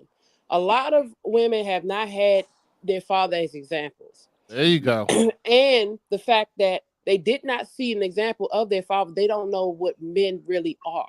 They never see you guys as vulnerable. They never see you guys in your strength. They never see you guys when you're down. They never see you when you're up. So when they look at you, they're coming at the ideology of what they think a man is, and they don't even fully have the concept of themselves yet. Because that's what society's poison our minds with. That's the they thing. tell us what a man. But hold on, Reese. But listen, as an adult, it is your responsibility to find that out. It is your responsibility to work on yourself and look at people for who they are, not who you think they are or who they're supposed to be. who you think they should be. Yeah, my stepfather and my biological father were both working men. Now, my biological father was not in my home. He was absent a lot, but I knew him. My stepfather, he was not working at first. When he got my mother was like, look, hey, we got a family. You better get you a job. He got him a job, and he stayed on his job, and he worked, and he paid bills. And though he was a butthole, he made sure we had what we needed. And I'm going to tell you one, I have never, not ever looked at a man and said, you ain't shit because you don't make this. Girl, shut up. To me, money is nothing, and I can never be bought. You know why? Because anything I want, I'll go get. But with my man, I don't have to do all of that. You know what I'm saying? But I will, because in my position, and the fact, too, that I've had the opportunity to be a wife. So I know the difference as well. It has been times where my ex-husband did not have a job for years. And not one time did I look at this man and think he was nothing. I did what I had to do because as his wife, that's what I was supposed to do. This is our family. Money came in, that's our money. This is the family's money. When he was working, that's the family's money. But see, that people don't have in other cultures, that's and over in other cultures, like in the Muslim religion, I've seen it. I saw the thing. And contractors, you could tell me in Islam or Muslim religion, it's the man that takes care of the family. And they were saying that even if a woman, a Muslim man would never say, you got to go out and work. They don't tell that to the woman. If a woman want to go out and work, she can, and that's her money. But the man works, he take care of the family, and it's the family money. A woman can work, they say, and her money will be her money. They're not expected to give them, come home and give their money, take care of the man. And that's what I saw that on the real. I'm not in the Islam faith or Muslim faith, but do you know what the problem is? Love has been replaced with money. People don't even look at people and be like, oh, that's a good person right there. That's a good man. It's all about how much he make, how much he think he got, what she thinks she can get out of him. It's no more love no more. It's love do exist, but as far as the masses, it's no more love no more. Kids are being born out of lust. Oh, man, she got a fat ass. I want to hit that. She wound up getting pregnant. Oh, he got nice hair. Let me go ahead and hit that. Wind up getting pregnant. It's just kids. It's no more love no more. It's all about money. Yeah, we're not taught that. We're not shown that no more. That's Contractor showing his sensitive side. Go ahead. Hey, Rodney, I'm trying to show you I know how that, brother. See, that's right. You said put him on the show. You know how to that. That's right. Look, I everything that you're saying, I agree with, but we're saying not us here, but fake society, fake news, fake media, everything that governs our children coming up nowadays. You better realize what it is. Don't get caught up in the hype. Fake news is out here to confuse you. That's you watch too much of it. Too much of it. You need to know enough about yourself, your people, your culture, and everything, so you're not receptive to it. It's a trap and it's a trick. Okay, it sure is a trick of the devil. You fall into it, they don't want to see you. See, that's true. They call him Phil now. They messing Phil phone up because Phil was saying something right. See how they called you and said, "Shut up, Phil. Fake news." See, That was Fox News calling. Look, and news, it'll make you aware, but you watch too much of it, it make you stupid. I ain't gonna say no names, but I know some people. But you notice how they never. It's more. See, this is the problem. There are more successful relationships in this world than there are unsuccessful. There are more men out here Say it again. doing what they're supposed to do and handling their business than they're not. There are more women out here doing what they're supposed to do than they're not. But all they display is the negative things, which is why all these damn podcasts talking crazy. That's why all these people believe all this IG love and blah. It's fake. Like Phil said, it's fake. That's why they don't want to display the real. Louisa, and they don't want to give OJ no love. See, and for the people in the back, because that's what I said. A lot of this shit that they bring out here ain't even. I don't know none of these people. I still say that. I'm like, yo, I don't know these guys. That's the whole reason why I started Dad Mentality, because I was tired of hearing all this stuff, and I'm like, I don't know these guys. Like, I don't know these men that y'all and these dads that you're talking about. You know what I'm saying? Like, because it's more men out here doing right. I go to my son's school, it's a creative arts school, and the first day of school they do this dad thing where all the dads come out and they cheer everybody as they go into school. It was 300 dads out there. I know that's right. I was like, yo, and all the time I see these dads pick them up. Taking care of the kids, things like that. All my friends. Like, it's not feed into the narrative. Yeah. But all my friends, I'm like, even the ones that are not with the mothers and stuff like that, they're still very active in their child's life.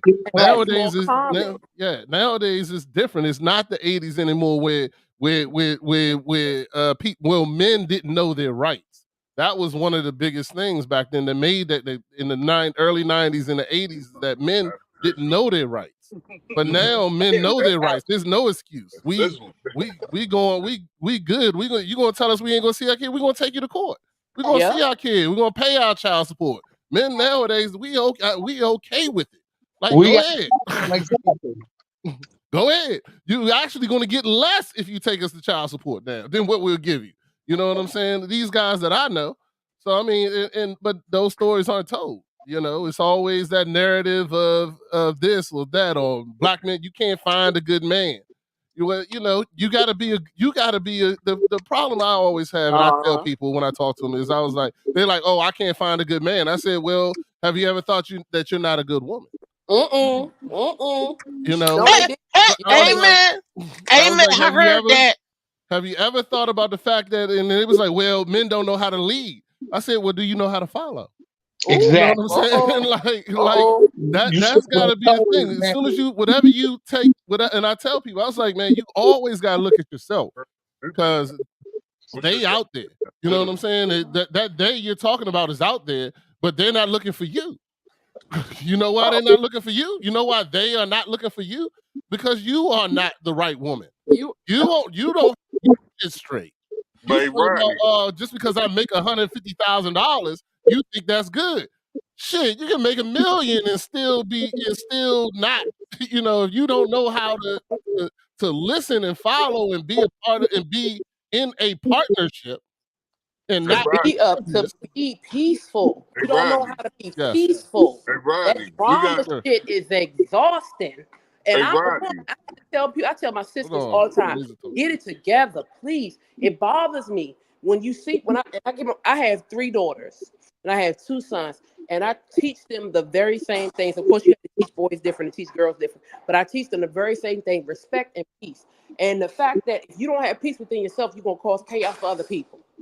I cannot stand it. And we as women really need to start getting on these women more, because all they are pushing out is drama, fighting, baby daddy, baby mama, all that other stuff is we're looked at as terrible, especially us black women, indigenous women. They make us look so bad. No, they make y'all look bad. No, black women make themselves look bad. Well, okay, yeah. What I'm saying is so we do it and it's broadcast. And because we're not correcting the women that are doing this nonsense, it's gonna keep on being broadcast. Black women, if you try to tell a young lady, you come up to her, you classy and all that, young lady, I think that's a little inappropriate. Bitch, who the fuck you talking to? And guess what I'm saying? I'm talking to you, and you heard what I said. See, but I don't it care. shouldn't even have to go And that if you far. want, look, let me tell you something about Louisa, okay? Let me tell you something. Mhm. I'm very positive. And if you have a problem with me, it's because when you see me, you see an issue within yourself. I will talk to you. I will try to give you love. I will encourage you. But if you put your hands on me, the old Weezy will come out. I will whoop your ass and then say, baby, come here. Let me help you get yourself together because you was wrong as shit. God dang. Hey, Rodney, Oh, but yeah. Rodney, you gotta get to the source. These women be saying they want a good man. You gotta, first of all, what's your definition of good? Because everybody come up with their own definitions of what words is now. They don't go by what the definition is of the word when you learned it. Good mean bad, bad mean good, and all this other stuff. How you know you want a good man? You never been with a good man. How you know you want a good man? You never grew up in a They household let the with a media man. identify and tell you what good is, Right. opposed to letting your parents Right. tell you what good is, opposed to letting your churches tell what's good is, opposed to letting other people around you tell them what good is. The people you are listening to do not have your best interests at heart. They want to see you fail fail. They want to see they want to see your culture fail. They want to see your family fail. Okay? So you need to most people need to pay attention to where they getting their advice from. I mean, everything that sparkles and glitter is not gold. That's right. And I want to add this. I know my grandfather is a good man. That's what I said. I want a man like my grandfather that had his qualities. I never heard my grandmother say, "Oh, Wade, you a good man, you a good man," because a real hero don't need no recognition. She didn't have to say that. And I know what good is because of what I saw in my grandfather and the kind of man that he was. He worked hard for the money, and my grandmother still had control of the money because she was good at what she did, and that's budget and taking care of the family. Because if she didn't know how to do what she did, and he didn't know how to do what they did, and they come together and love each other, that family would not have been a family. So when I see a man, I want a man that have traits. I look at my granddad, traits for my grandfather, the type. He was strong, he was honest, he was hardworking, and his word, integrity. Granddaddy taught me what integrity and honesty really was. Because when you a kid, you telling lies, and he told me a liar is a dangerous person, a dangerous thing. And he taught me a lot about me. He taught me when a man come up and beat the horn, don't you run your ass out there. I got experience. I was 18 years old, didn't know no better because I couldn't date when I was younger. The boy came to pick me up. He said, "Where you going?"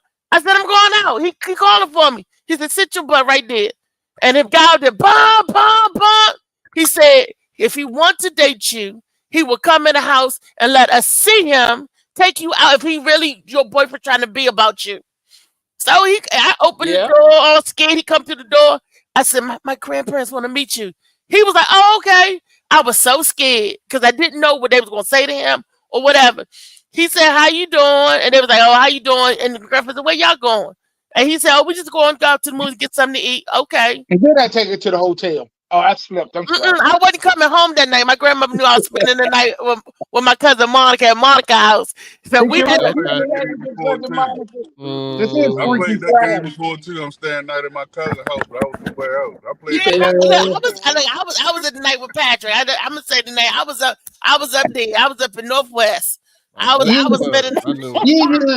I'm going to spend the night at my cousin's house. Yeah, grandma's like, okay, Monica, but Monica was in on it because we was double dating. Monica was in on it, so Monica took the phone off the hook because my grandmother know we stayed on the phone all the time. Let's don't forget this is really Freaky Friday. Well, it was, and I came home that morning. I was like, wow. I came home like, wow. And like I said, but it was after I was 18. I had to wait and I was grown. Come to think of it, but it still was that respect, that dynamic in the house. That when you at home, living at home, the man of the house is still the man of the house, even if you are an adult, even if you are grown. See, my grandfather, I gave him the respect because he's the man of his home, and I lived within that home, and I still respected him as such. He used to say, "You want to be grown, get your own," Your grandmother knew what you was doing. See, as kids, we always fail to realize our parents already did the shit we trying to do. You think grandma knew? Yeah, she knew. Hell yeah. All right, she knew. She probably. Girl, you was over 18. You said, You know when you came in, your hair was all messed up, shirt on backwards. See, my hair was not messed up because we paid too much money for our hair back then. We had them hard curls like Queen Latifah, big dudes with the shirt on backwards. That's how she met your grandfather. She's supposed to be There you standing go. out over her cousin's house. Up over his house. Ain't nothing new under the sun. Right, ain't nothing new. Right, nothing. What I was gonna say though, inside out. what I was gonna say though, Reese, the words that you said are not the words. The words that you said when you look for in a man are not the words that the women today. You go, what do you want in a man? They go, oh, I want him to have a house, a car. He got to have a job. He got to have this. They're not using words like integrity. They're not using words like. They're not using words like one of the biggest things I was talking to a young lady about, and she said, I was like, what do you want? And she was like, yeah, he got to have a job. He got to have this. He got to have that.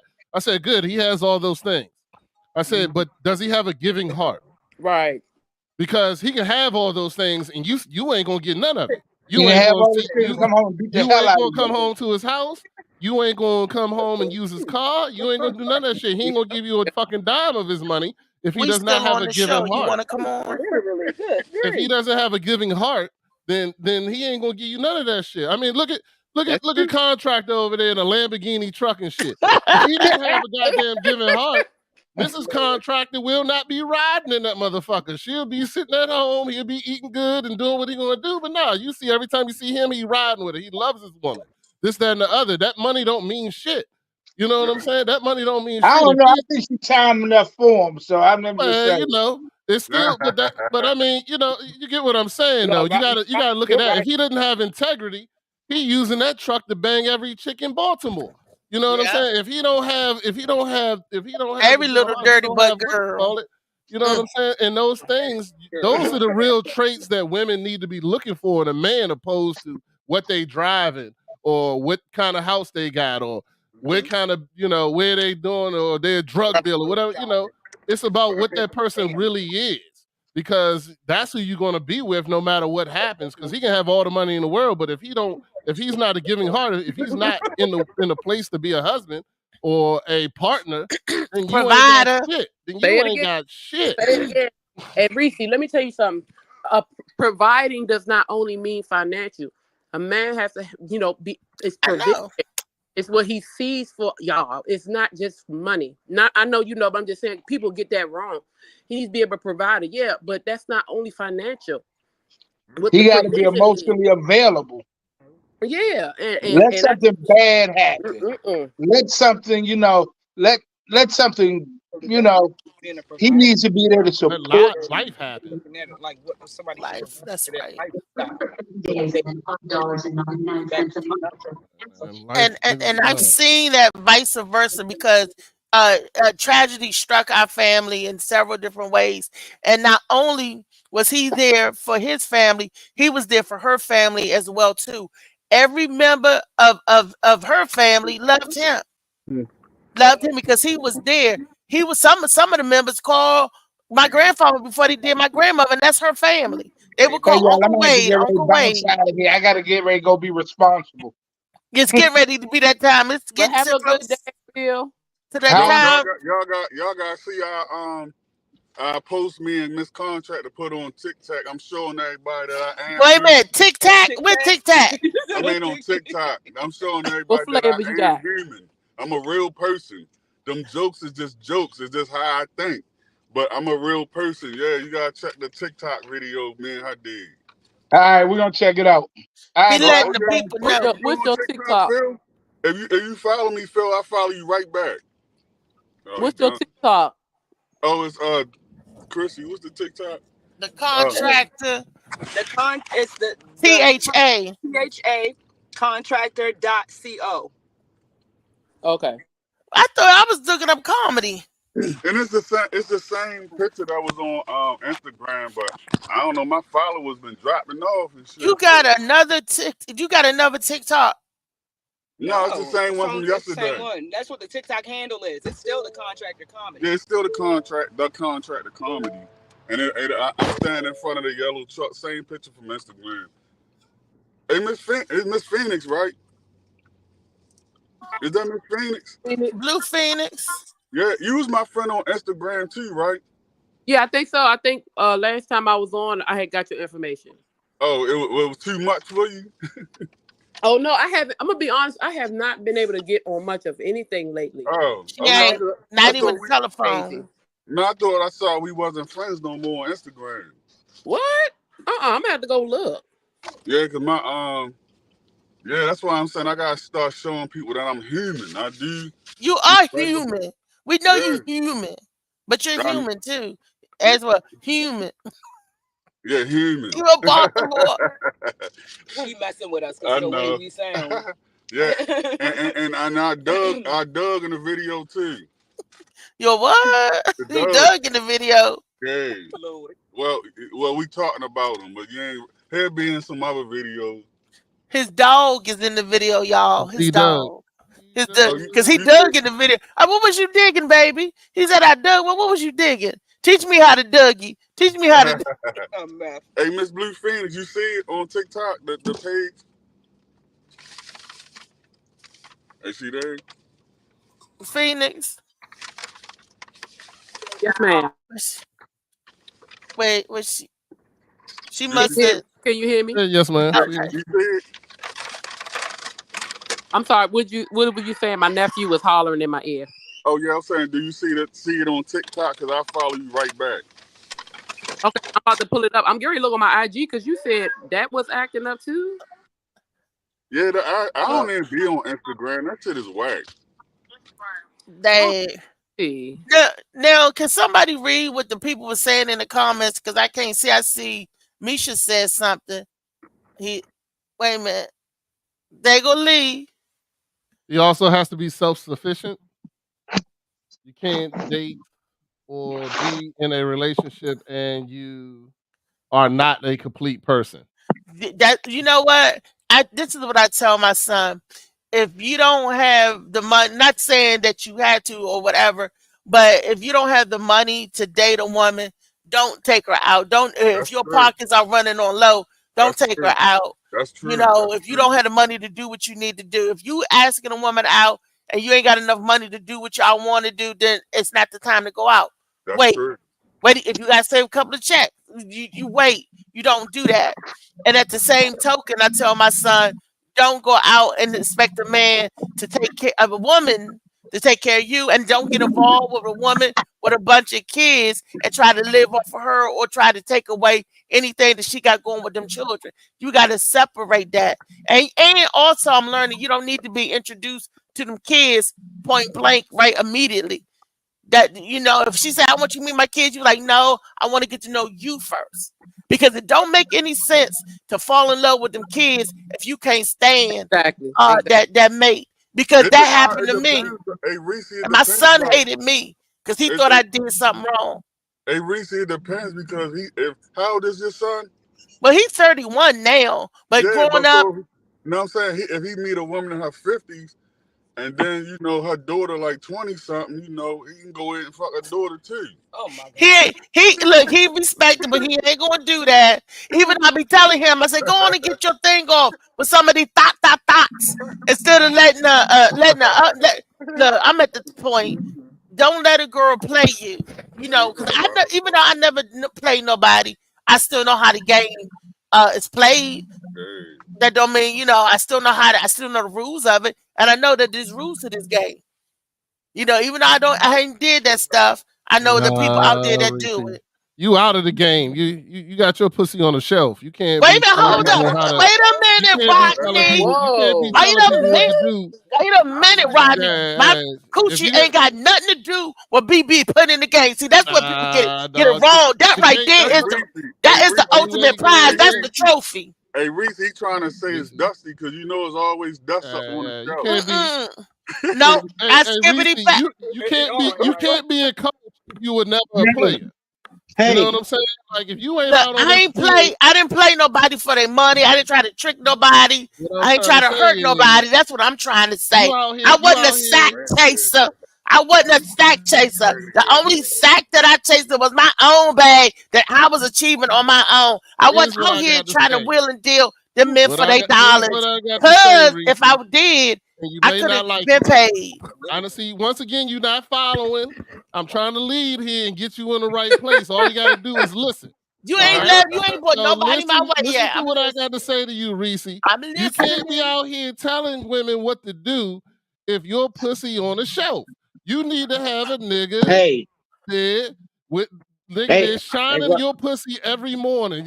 When you got a nigga coming there and shining the pussy and be like, oh, this is beautiful. I'm gonna take care of this. I'm gonna take this home. Look at Molly. Molly getting ready to go to the hospital because he been shining some pussy. You know what I'm saying? You want to shine some disease up at the doctor's office. He got his wife with him. He's shining that pussy. You got to make sure you keep that trophy there. That's the trophy. I get calls on the daily. Everything you got, we got, except for that pussy. That's what we want. And you got the pluckies, and I ain't trying to get the pluckies.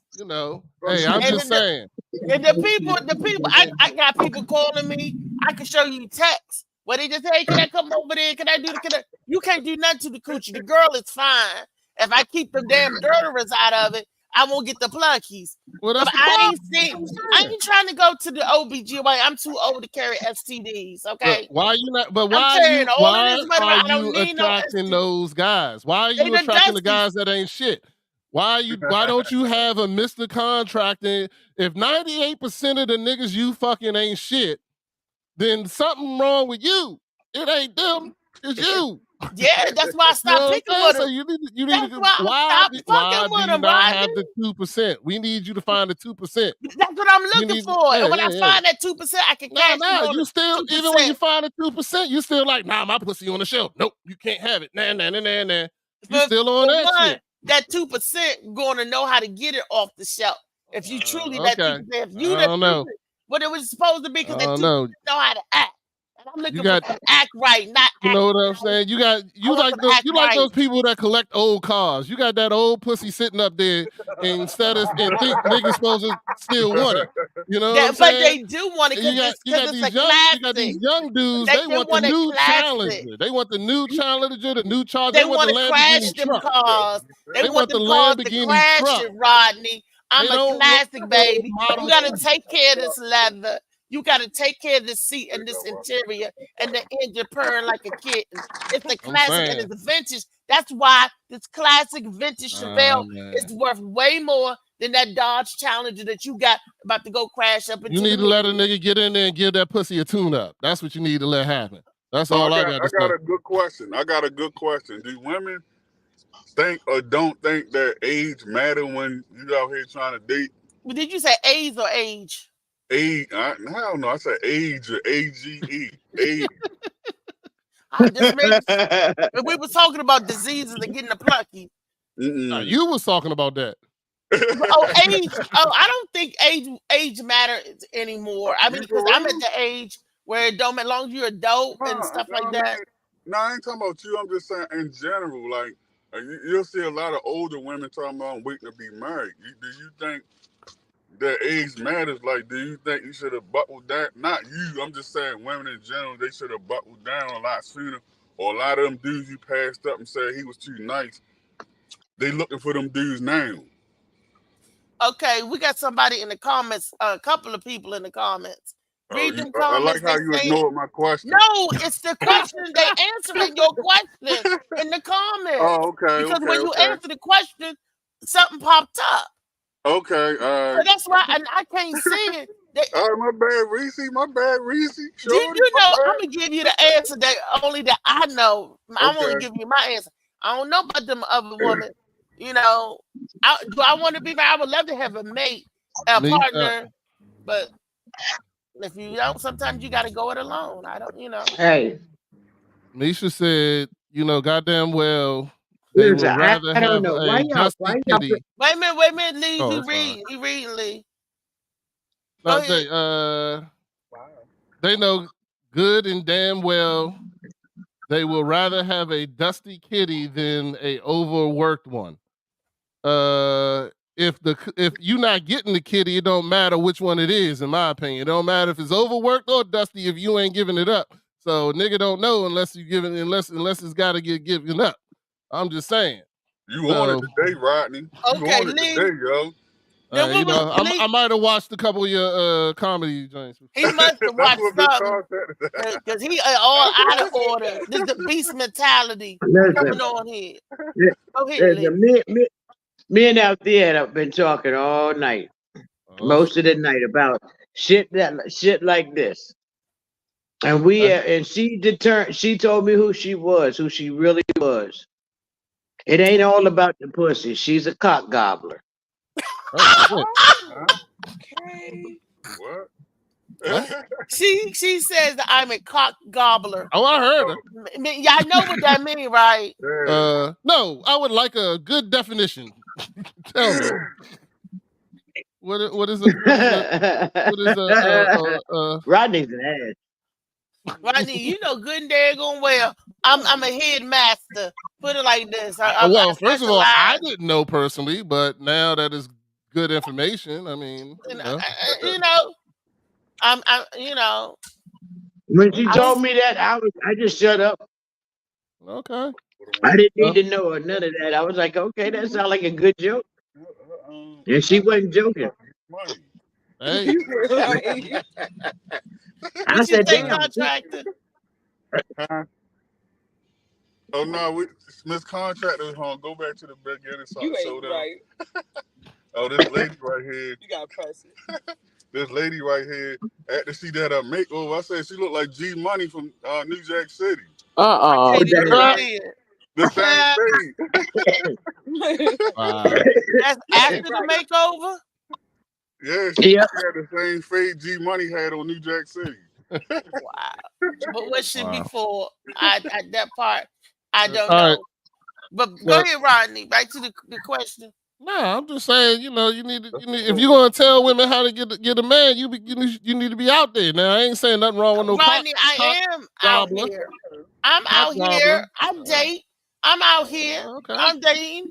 And let me tell you, you just gobbling look, I was told that good coochie will get you an apartment, but great head will get you a house. I'm looking for my mansion and a yacht for what I do because I got a combination. So I'll get a mansion. Ma'am. Okay. Ma'am. But I know, Louisa, I ain't going there by nigga. But I'm just saying, Rodney talking about I can't tell nobody what to do with their coochie if I ain't got out there. I know it is. I'm not throwing my cat out there for everybody to catch because I don't want to catch what they throwing back. You got to be careful about what you're catching with, what you're playing with. Okay, that's all I'm saying because you don't want to catch nothing. But you can't be in the game if you're taking your ball home. That's the problem. I take my balls and I'm cleaning my balls. You take it home and you ain't in the game. After I play with them, you got to get all the smegma off of it. Y'all may have smegmas. You got to get all that smegma off of it. All right. And clean it I'm up. leave you alone. We'll see. You said smegma. You got to spit shot it. Sometimes we got to put a little spit on it, a little elbow grease. You know what I mean? Right. Little elbow grease. Sometimes you got to spit on it. That's all I'm saying. You play too much. But it's appropriate because it's Freaky Friday. Rodney trying to cuff me, tell me I can't tell these young girls what to do with the kitty. Yes, I can, Rodney. Yes, and Rodney, truth be told, you not in the game no more either. Because somebody took you off the lot. Okay. Oh, but I'm still slinging dick. I'm out here slinging dick. You sitting on the show. You sitting on the couch. I'm sitting on a gold mine. You know what I'm saying? You got your. I'm sitting on the gorge over here. Glitters gorge and stuff. He sound like Boobacar getting on you. I know. What's the old car you had to wind up back in the day to get it started and going? That's what you got sitting over there. Oldsmobile. Yeah, you got one of you got to crank up. That's an antique. That's worth millions of dollars. Somebody got to crank it up in the front and then jump in it. You got a nigga come in there and give it an oil change every once in a while. Make sure it's still running right. Hey, I know. I hear what you're saying. There you go. Well, That's all I'm saying. I gotta upgrade my mechanics. I gotta find some better mechanics. There you go. You know, I can't go around and gotta take get a it to the tune up, neighborhood. full tune up. But I can't take it to Pep Boys. I got to take it back to the dealer. A little trade in. Even stepdaddy, like she wanna. When you look at that pussy, you want you a new convertible, right? You can have. I give it all to you. Stepdaddy ain't talking to you. She want a convertible. She no, man. I ain't got nothing I to don't do roll with that. way. And stepdaddy know everybody in the world know where I go, where I roll. So don't try to twist it up. Don't let the people don't get the wrong impression. Rodney trying to muddy the water. No. Y'all not taking what I'm saying correctly. Hold on. Let me say what I'm trying to say is that the niggas out here the brothers out here, we looking for the new convertible, the new Challenger, something like that. I was asking stepdaddy when she out there, is she looking for some old pussy? Is she looking for some nice, fresh, young pussy? Some new shit. I guess that's a no answer. All right, I'll keep it moving. Lee said, "Don't put her in it." Lee gonna go to jail. She's gonna be up there with R. Kelly. I don't know. Wait a minute. Wait. All I can say is I take it like I get it. Bend over. No. You going to jail because you messing with them special needs lady that think that scissoring can get you pregnant. You going to jail.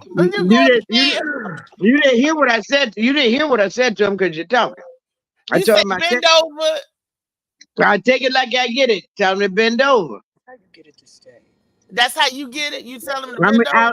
Only from him. Oh, Rodney. So you want me to bend you Rodney. over? No, I said you bend over. Well, she said she give it like she get it. So if she give it like that, then she get it like that too. Don't. I'm just saying, as long as I go first and then I can leave. I'm gonna make you over. You know what I'm saying? Look. We coming into the end of our show. Molly done put up. Molly said, okay. Molly like this shit off the rails. Yeah, he's like, Molly, I gotta go have a baby. The Beast did that. Rodney did it. He done changed the dynamic of the conversation. Today's show was supposed to be brought to you by the letters O and J.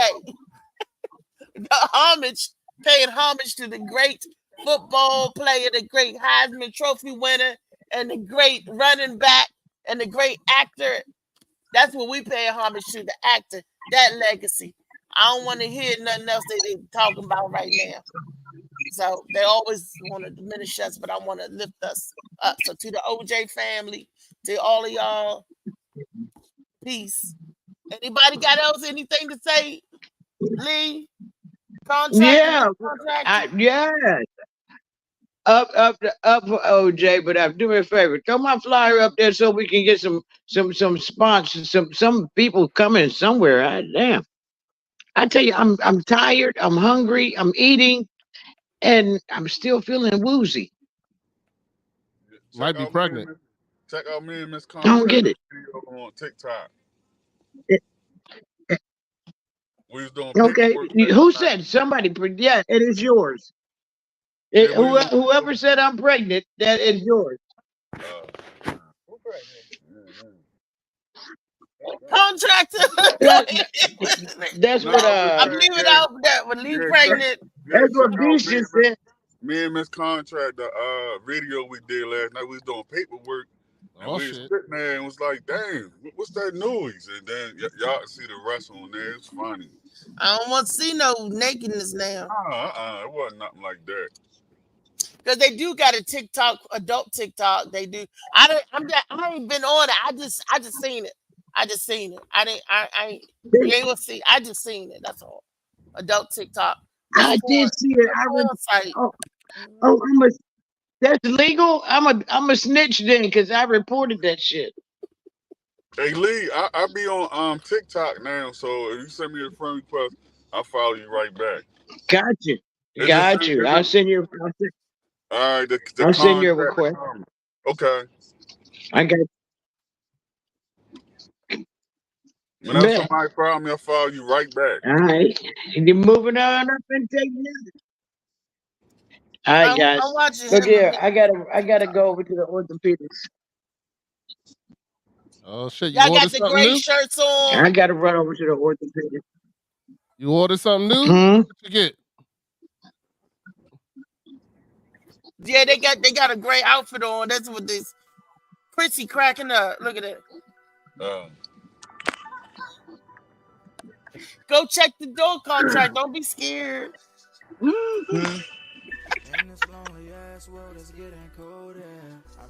right, guys. I'll check y'all later. All right, Lee. We got a show coming up May the 4th, y'all. We don't have that flyer though. But it May the 4th show. Not yet. I'm waiting on the flyer. I don't know who's gonna be on the show. Soon as the flyer come, I'll shoot it to you on contract. I'll shoot it to everybody. I'm gonna be on the flyer. Yes, sir. Okay. All right. Cool. You need another picture? You want to change the picture? Yeah, I send you a picture. Yes. All right, bet. All right. The Lee been that mess around, be like, where the picture? I ain't got the picture. All right. You got it right there. Like, she need to put Rodney. You can catch him every Tuesday on Dad Mentality _ Dad Mentality. No? No, I said absolutely. You're right now. Dad _ Mentality. Oh, okay. Yeah, you Hey, who's the stand-up comic? What's this? I got you. I'm sorry, I got you. My show's written, so I've already written for like the next 3 weeks. What you mean written? I write topics. Yeah, I write topics. Okay. All right. So Cool. yeah. So we already got. I gotta, when I get the right topic, that's when I invite certain people. Oh, okay. Yeah, because I saw y'all talking about yesterday. Y'all talking about sports. So I was like, nah, I don't talk about that. Yeah. I mean, it's all. Every episode has different topics. So yeah, no, I'm just saying because I don't really know nothing about sports. I work too much to watch sports, so that's why. Yeah, but y'all was on there talking about some good stuff, though. Appreciate it. Yeah, I'll be watching you. I'll be watching. That's because he wait till he get on my show and not the fool. When he get on his show, it's all professional and all light, and he brag about how he have his control. He want to come on here and act like a nut roll. No, it ain't no different said as how you carry. You want to go act like he's from Southeast, and then he get on his show. He grew up like he grew up in Monroe County. I'm from Kensington. I'm just telling you. Hey, I got the same on it, believe it or not. Me. A nut roll. Me. God damn. I ain't never heard Yo. Beast, Lee talking to hey, you said you did sports. You do sports too. We do talk about sports. Yeah, I said you do sports on your show too. Definitely during the football season. Yeah, we talk about sports. We bet on sports during the season. Yes, during the football season, we bet on sports every week. We put on live bets.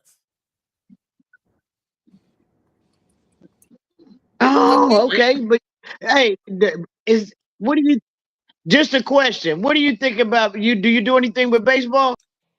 Nah, not really. Damn, I lost her. See? Man, I guess they ain't want her talking about that no more. Damn, Molly, what you do over there, man? Louisa, you want to say anything, baby girl, before you leave? Molly got jokes. Lee was going off topic. Louisa, no, Mr. Yes, ma'am. Oh, no, I was. She's anything. Oh. No, we're not saying anything. We're saying giving our closing remarks and goodbyes and all that okay, stuff. give me a second. Molly got a baby to deliver. What? They get ready to go to the doctor's appointment. That's why we have to wrap things up. Sorry, Molly, my bad. I'm so sorry. The baby is calling, honey. Baby is coming. I'm gonna be the godfather. I'm gonna teach Shorty everything I know. And everything you don't know, I'm gonna teach him.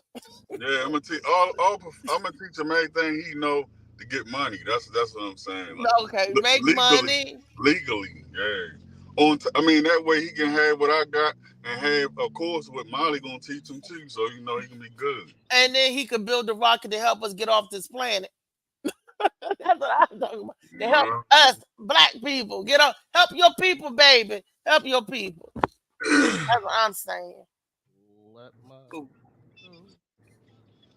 Anybody watching, make sure you follow the contractor on Instagram and on TikTok. Instagram and TikTok. Yeah, but Instagram bullshit. Okay. Yeah. Forget that. On TikTok is the Contractor Comedy. 98% of y'all motherfuckers on Instagram ain't shit.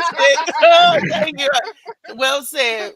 And anybody in the Baltimore area, come check him out at Poplar Inn on Wednesdays. Oh, but what's the joint for the 420? It's Popular Inn? Where's that at? In Dundalk. Dundalk. Okay, Popular Inn in Dundalk. Is that where the place they got the dollar wings? Yes. Every Wednesday, Dundalk. Bernard be loving them wings. That's my guy. That's the guy in the blue right there on the flyer. He love them wings. Rodney, I might have to drive this old rusty, dusty coochie down there to get some dollar wings. I just want to say, when I come back from Indonesia, I better hear somebody knock the dust off that cooch. That's all I got to say. I'm trying to get you to get out there. I want you out. I want you to get out there. You're trying to get me killed. That's what you're trying to get the heebie-jeebies or somebody. Look, you're supposed to be introducing me to somebody nice, clean, and about it. Nah, you gotta get your demons out first. I told you, you're not a good follower. You gotta get your demons knocked out of you first. Yeah, somebody gotta come and knock the demons out, and then the person come clean up and take the good Reese, because you too violent now. They can't handle that. Hey, Reese, what's the age range? What's the age range? I'm gonna find somebody for you too. I don't have I'm still young, so I don't have. I'm just saying. So I can introduce you to a dude that's 18. No, I said adult. All right, then. So you got age range. 30 and up. You got 30 and up. Go. Hold up, your son 30. Yeah, I need you to get, have a stellar moment one time. You need to go out to the islands and get your back blown out, and then come back, and then we be good. Then we. Man, your son ain't playing that, Reese. You bringing a nigga up in there that's 30 years old, and your son 33 got called a dude 30 years old. He's 31. He's 31. Well, he ain't going for that. So, I even bought him an extra remote control and everything so they can share on the PS5. It's already look. When I finish with you, go on in there. Go on to play. Oh shit. That's right. Look, Mama gotta go cook. Y'all go on to play. I fix you a snack. Look, I keep. Oh man, that's funny as shit. Tyreek gonna be like, Mom, you playing with that dude? They got that new Call of Duty. You mess with him tonight. Tell him to bring over his games. That's all Tyreek gonna say. Bring over his games. He got the new. What? Bring over the game. Crazy. One of my customers, his wife just died. They was together for 40 years, and he was telling me. Wow. He said, because I was supposed to go to his house and do some work. He just called me and we'd talk. He's like, man, I'm just being in the house. I don't want to go nowhere. I don't want to do nothing. I don't meet nobody. He said he tried to get out there and date. He said, but the women in his age bracket ain't shit either. Like in their 70s, he said all they want to do is try to. He's in his 70s. Yeah, he like 79, I think he said. Mr. Charlie just wants somebody to rub some Bengay on his knee. I talk to him. I cook him a good meal. Be like, what's wrong, Mr. Charlie? See, there you go. No. See, now I don't want you to give it out for no charity. I need some nigga to come break your back. Like, I don't want you to give it out for charity. I can help Mr. Charlie. He said he just want to go out. I ain't got to give him no sex. Mr. Charlie ain't looking for no sex. Yeah, he said he just sit in the house because when his wife passed away, he said she left me good. So I don't got to do nothing. He just sit in the house by himself all day long. And like, I call him or he'd call me. We talk every now and then, but he's real down. I was like, damn, yo. Like, looking for some companionship. We go to the movies. Me and Mr. Charlie, we go see Godzilla and King Kong. We go see this other movie they got coming out called Sting. One called Civil War. Me and Mr. Charlie. And then if we do it on Tuesday at AMC, you get senior citizen discount. And we got my AAP card. Hey, contractor. We need to introduce it to like a Vin Rames type dude from Baby Boy. Nigga gonna have her up on the wall. Vin Rames is gay. Nigga gonna have her up on the wall, breaking her back. That's what I want to happen. I want her, because we need to get, like I said, it's been too long now. She got that pent up aggression and shit. Yeah, we need somebody. We need somebody who's gonna go in that joint and town. Yeah, exactly. Somebody when she done, she gonna be praying to Jesus, like, thank you, God, for that. That's what we need. You're gonna have to hang out around a halfway house, catch them niggas. My father said the same thing. He said, you catch one coming out of prison, baby girl. All right. You need one of those real quick, and then we can find the love of her life. We need somebody to stellar her. You know what I'm saying? Give her that groove and he become a stalker, and then everything.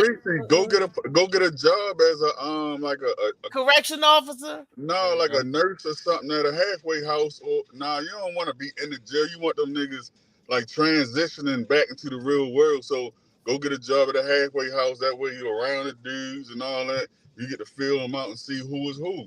I get to feel them up. Ship shirt. Somebody say, y'all riding dirty. Come on. They be like, Miss McFarland again. I be like, yes, again. There you go. I did ball check. Something under your ball. Get ball check. Ooh. Yeah, or hang out at a bowling alley because there'd be a lot of dudes at the bowling alley. Thank you. And I do have a bowling ball right in my car. I used to bowl. Yes, I do. You'll see a lot of guys in a bowling alley together by themselves because they own a league or something like that, and they take that shit serious. That's money because you can make some good money for your team. Right. Take one for the team, the whole team. Let me see, what's some other spot? Oh, you ever check out the bingo hall? Me and Miss Contractor going to play bingo tonight. You ever tried the bingo hall?